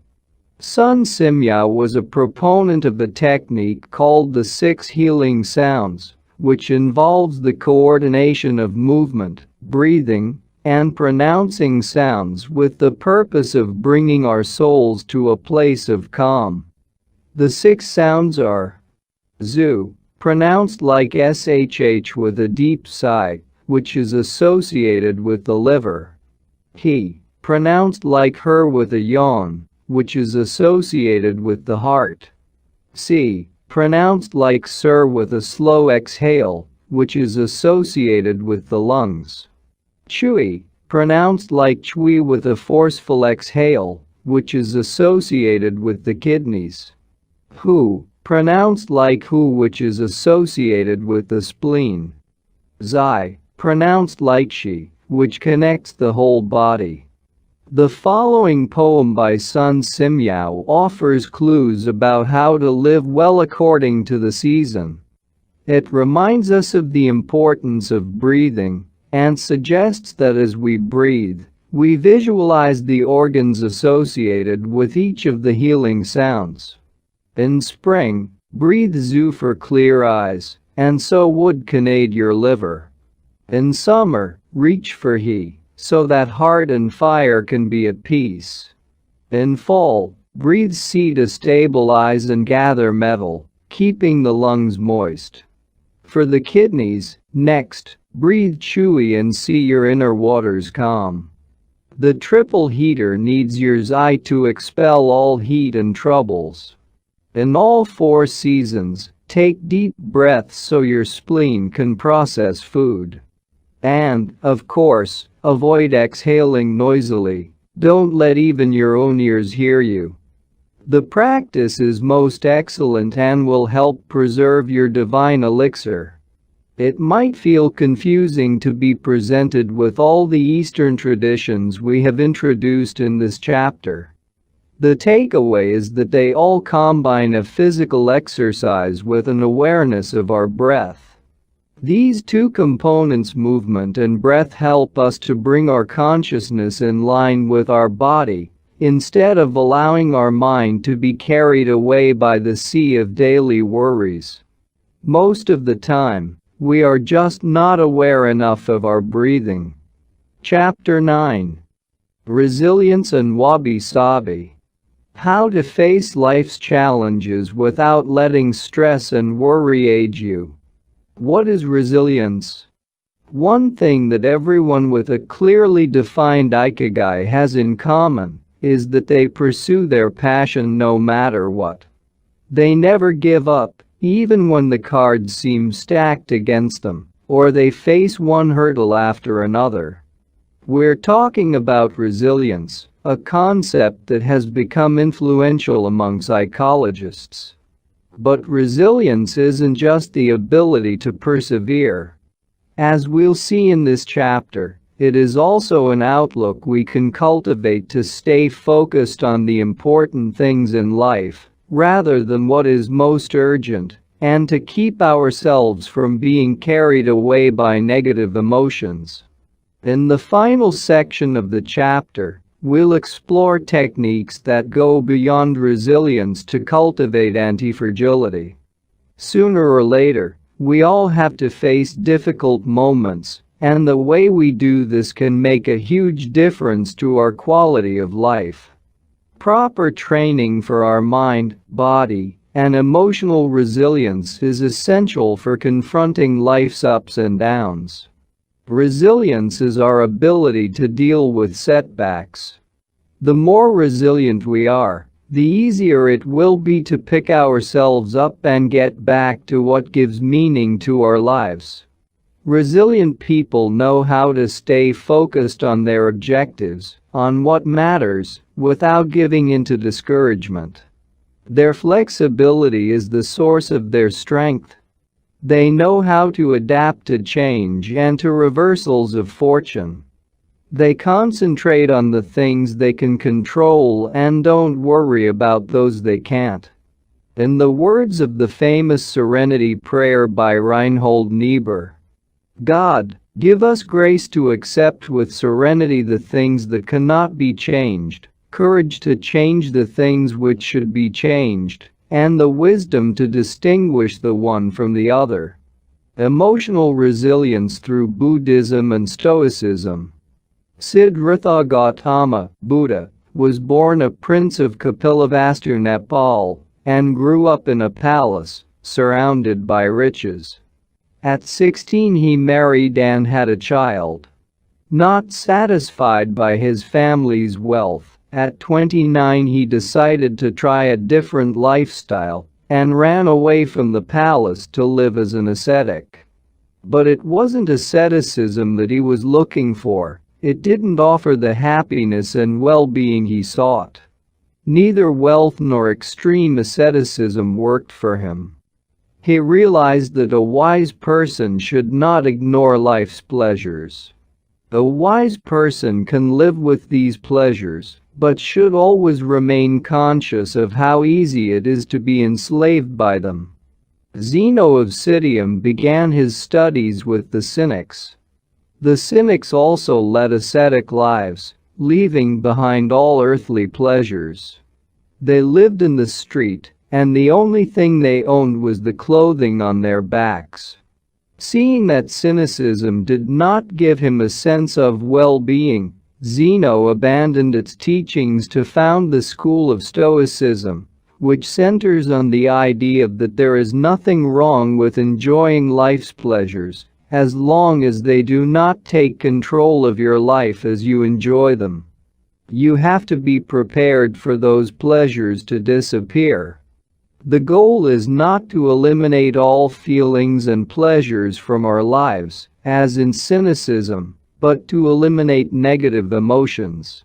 Since their inception, one of the objectives of both Buddhism and Stoicism has been to control pleasure, emotions, and desires.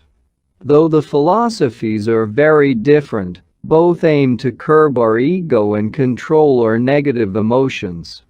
Both Stoicism and Buddhism are, at their roots, methods for practicing well-being.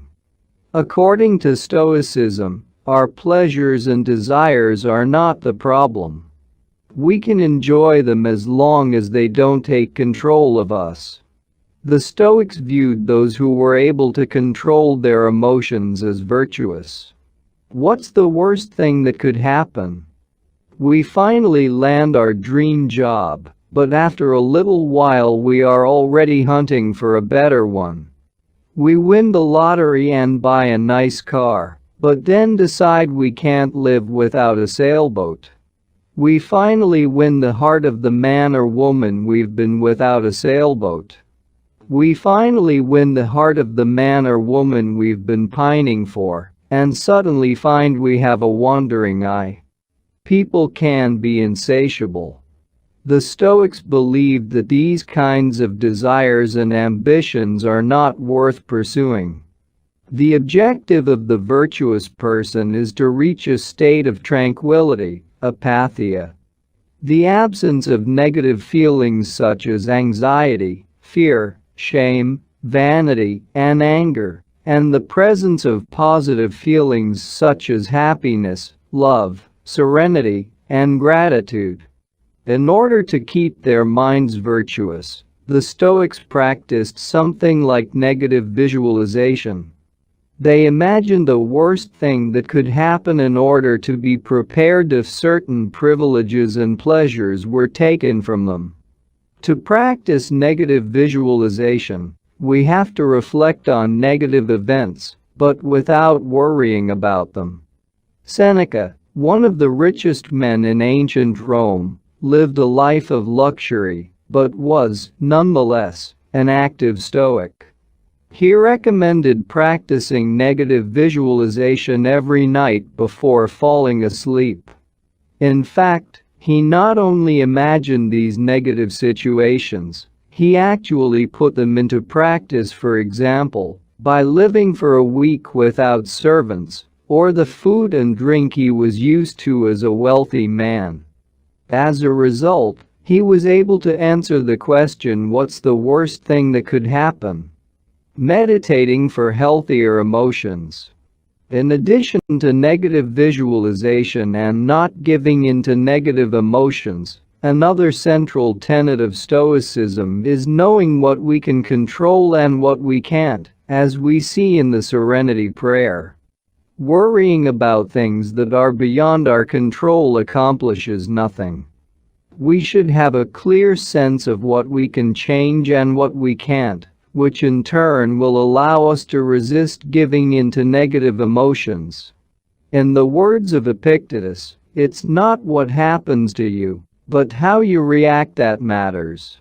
In Zen Buddhism, meditation is a way to become aware of our desires and emotions, and thereby free ourselves from them. It is not simply a question of keeping the mind free of thoughts, but instead involves observing our thoughts and emotions as they appear, without getting carried away by them.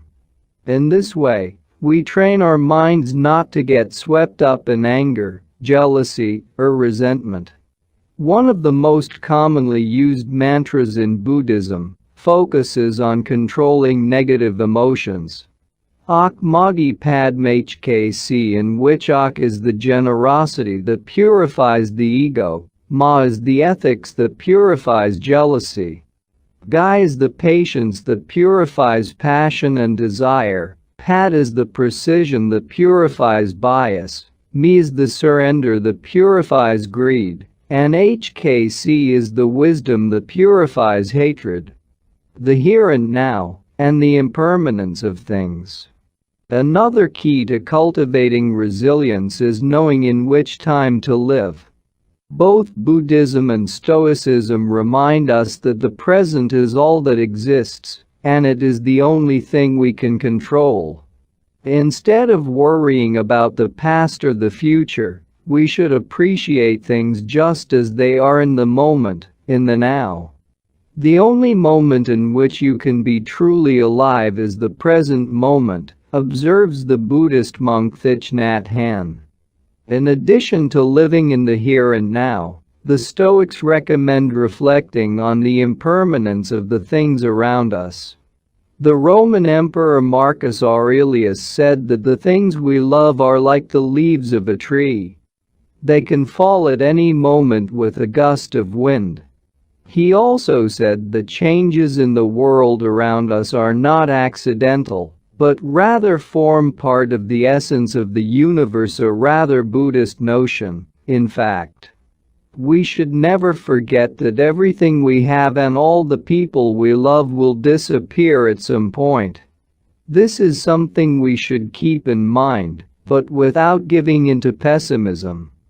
Being aware of the impermanence of things does not have to make us sad. It should help us love the present moment and those who surround us. All things human are short-lived and perishable, Seneca tells us. The temporary, ephemeral, and impermanent nature of the world is central to every Buddhist discipline. Keeping this always in mind helps us avoid excessive pain in times of loss. Wabi-sabi and Ikigai. Wabi-sabi is a Japanese concept that shows us the beauty of the fleeting, changeable, and imperfect nature of the world around us. Instead of searching for beauty and perfection, we should look for it in things that are flawed, incomplete. This is why the Japanese place such value, for example, on an irregular or this is why the Japanese place such value, for example, on an irregular or cracked teacup.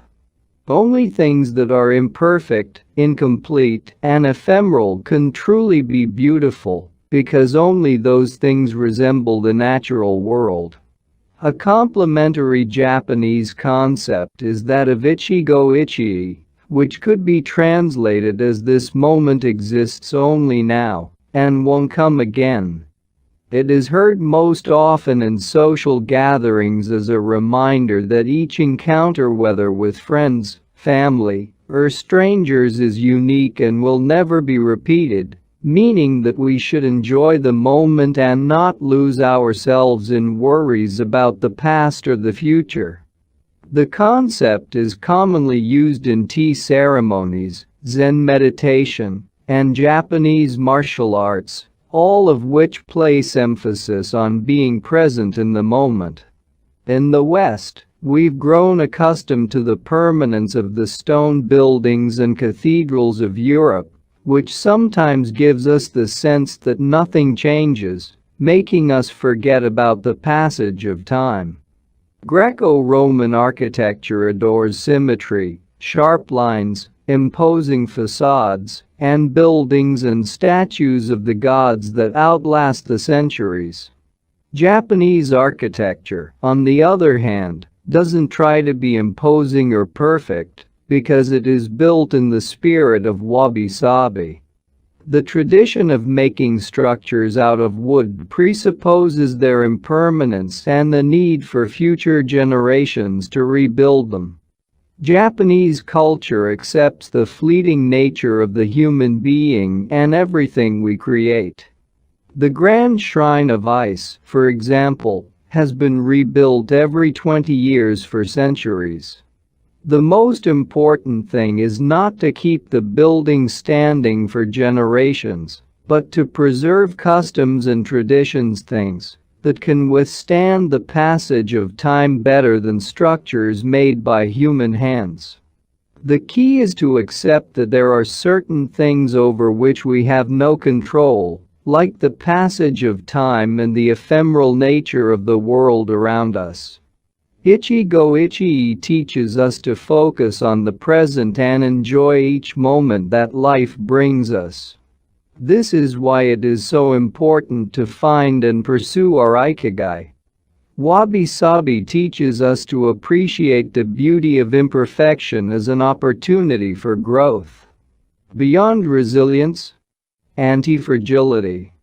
As the legend goes, the first time Hercules faced the Hydra, he despaired when he discovered that cutting off one of its heads meant that two would grow back in its place. He would never be able to kill the beast if it got stronger with every its place. He would never be able to kill the beast if it got stronger with every wound. As Nassim Nicholas Taleb explains in Anti-Fragile, things that gain from disorder. 4. We use the word fragile to describe people, things, and organizations that are weakened when harmed. And the words robust and resilient for things that are able to withstand harm without weakening. But we don't have a word for things that get stronger when harmed, up to a point. To refer to the kind of power possessed by the Hydra of Lerna, to talk about things that get stronger when they are harmed, Taleb proposes the term antifragile. Antifragility is beyond resilience or robustness. The resilient resists shocks and stays the same, the antifragile gets better. Catastrophes and exceptional circumstances offer good models for explaining antifragility. In 2011, a tsunami hit the Tomoku region of Japan, doing tremendous damage to dozens of cities and towns along the coast, most famously Fukushima. When we visited the affected coast 2 years after the catastrophe, having driven for hours along cracked highways and past one empty gas station after another, we passed through several ghost towns, whose streets had been taken over by the remnants of houses, piles of cars, and empty train stations. These towns were fragile spaces that had been forgotten by the government and could not recover on their own. Other places, such as Ishinomaki and Kesennuma, suffered extensive damage but were rebuilt within a few years, thanks to the efforts of many. Ishinomaki and Kesennuma showed how resilient they were in their ability to return to normal after the catastrophe. The earthquake that caused the tsunami also affected the Fukushima nuclear power plant. The Tokyo Electric Power Company engineers working at the plant were not prepared to recover from that kind of damage. The Fukushima nuclear facility is still in a state of emergency and will be for decades to come. It demonstrated its fragility in the face of an unprecedented catastrophe.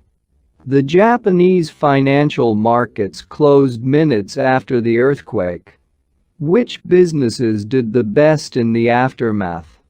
Stock in big construction companies has been steadily on the rise since 2011. The need to rebuild the entire coast of Tomoku is a boon for construction. In this case, Japanese construction companies are anti-fragile since they benefited enormously from the catastrophe. Now let's take a look at how we can apply this concept to our daily lives. How can we be more anti-fragile? Step 1. Create redundancies. Instead of having a single salary, try to find a way to make money from your hobbies, at other jobs, or by starting your own business. If you have only one salary, you might be left with nothing should your employer run into trouble, leaving you in a position of fragility. On the other hand, if you have several options and you lose your primary job, it might just happen that you end up dedicating more time to your secondary job and maybe even make more money at it. You would have beaten that stroke of bad luck and would be, in that case, anti-fragile. 100% of the seniors we interviewed in a Jimmy had a primary and a secondary occupation. Most of them kept a vegetable garden as a secondary job and sold their produce at the local market. The same idea goes for friendships and personal interests. It's just a matter, as the saying goes, of not putting all your eggs in one basket. In the sphere of romantic relationships, there are those who focus all their energy on their partner and make him or her their whole world. Those people lose everything if the relationship doesn't work out, whereas if they've cultivated strong friendships and a full life along the way, they'll be in a better position to move on at the end of a relationship. They'll be anti-fragile. Right now you might be thinking, I don't need more than one salary, and I'm happy with the friends I've always had. Why should I add anything new? It might seem like a waste of time to add variation to our lives, because extraordinary things don't ordinarily happen. We slip into a comfort zone. But the unexpected always happens, sooner or later. Step 2. Bet conservatively in certain areas and take many small risks in others. The world of finance turns out to be very useful in explaining this concept. If you have $10,000 saved up, you might put $9,000 of that into an index fund or fixed term deposit, and invest the remaining $1,000 in 10 startups with huge growth potential, say, $100 in each. One possible scenario is that 3 of the companies fail, you lose $300, the value of 3 other companies goes down, you lose another $100 or $200, the value of 3 goes up, you make $100 or $200, and the value of one of the startups increases 20-fold, you make nearly $2,000. Or maybe even more. You still make money, even if 3 of the businesses go completely belly up. You've benefited from the damage, just like the Hydra. The key to becoming anti-fragile is taking on small risks that might lead to great reward, without exposing ourselves to dangers that might sink us, such as investing $10,000 in a fund of questionable reputation that we saw advertised in the newspaper. Step 3. Get rid of the things that make you fragile. We're taking the negative route for this exercise. Ask yourself, what makes me fragile? Certain people, things, and habits generate losses for us and make us vulnerable. Who and what are they? When we make our New Year's resolutions, we tend to emphasize adding new challenges to our lives. It's great to have this kind of objective, but setting good riddance goals can have an even bigger impact. For example, stop snacking between meals. Eat sweets only once a week. Gradually pay off all debt. Avoid spending time with toxic people. Avoid spending time doing things we don't enjoy, simply because we feel obligated to do them. Spend no more than 20 minutes on Facebook per day.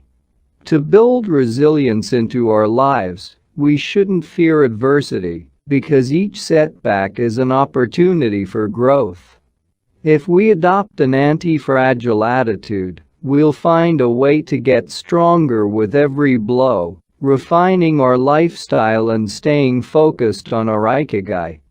Taking a hit or two can be viewed as either a misfortune or an experience that we can apply to all areas of our lives, as we continually make corrections and set new and better goals.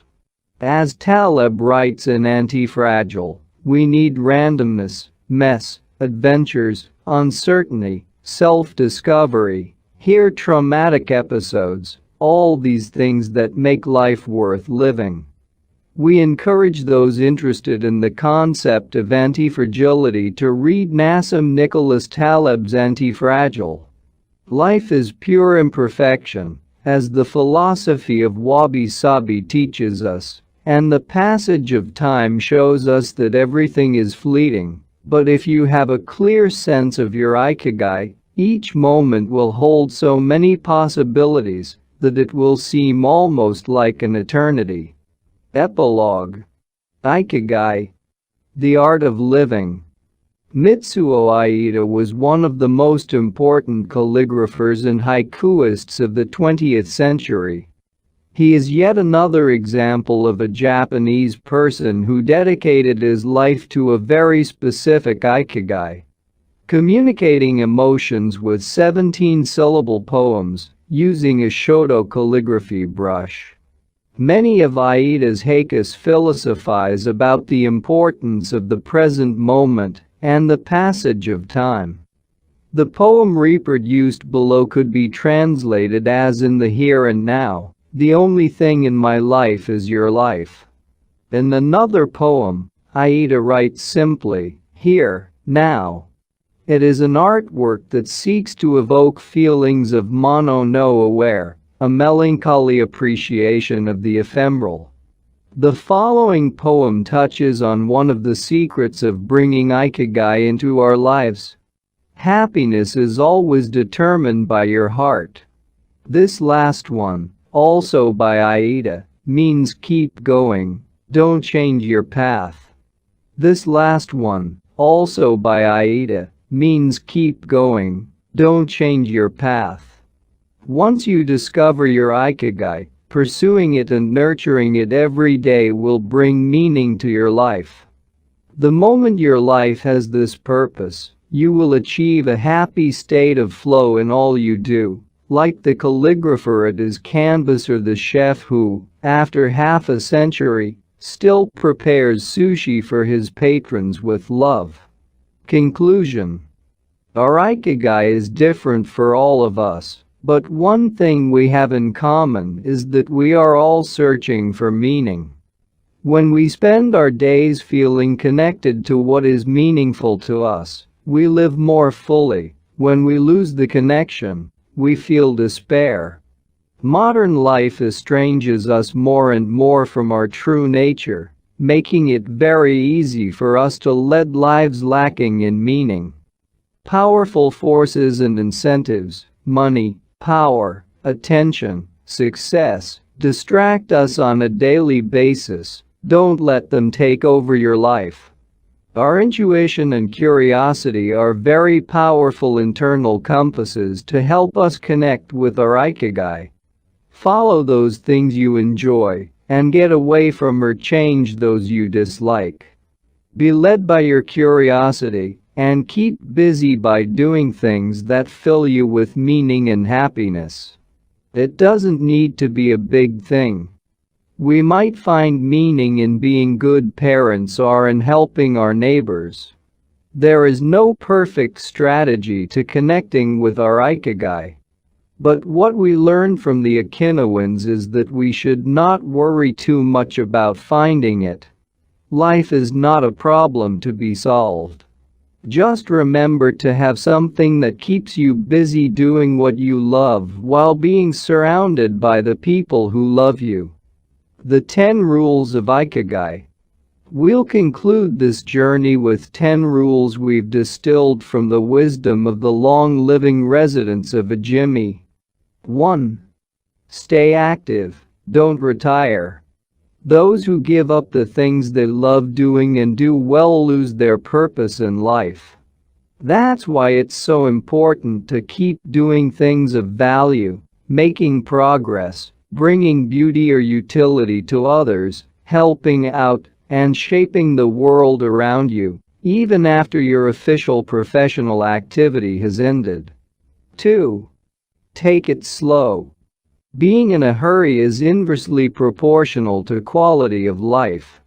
As the old saying goes, walk slowly and you'll go far. When we leave urgency behind, life and time take on new meaning. 3. Don't fill your stomach. Less is more when it comes to eating for long life, too. According to the 80% rule, in order to stay healthier longer, we should eat a little less than our hunger demands, instead of stuffing ourselves. 4. Surround yourself with good friends. Friends are the best medicine, they're for confiding worries over a good chat, sharing stories that brighten your day, getting advice, having fun, dreaming. In other words, living. 5. Get in shape for your next birthday. Water moves. It is at its best when it flows fresh and doesn't stagnate. The body you move through life in needs a bit of daily maintenance to keep it running for a long time. Plus, Exercise releases hormones that make us feel happy. 6. Smile. A cheerful attitude is not only relaxing, it also helps make friends. It's good to recognize the things that aren't so great, but we should never forget what a privilege it is to be in the here and now in a world so full of possibilities. 7. Reconnect with nature. Though most people live in cities these days, human beings are made to be part of the natural world. We should return to it often to recharge our batteries. 8. Give thanks. To your ancestors, to nature, which provides you with the air you breathe and the food you eat, to your friends and family, to everything that brightens your days and makes you feel lucky to be alive. Spend a moment every day giving thanks, and you'll watch your stockpile of happiness grow. 9. Live in the moment. Stop regretting the past and fearing the future. Today is all you have. Make the most of it. Make it worth remembering. 10. Follow your Ikigai. There is a passion inside you, a unique talent that gives meaning to your days and drives you to share the best of yourself until the very end. If you don't know what your Ikigai is yet, as Viktor Frankl says, your mission is to discover it.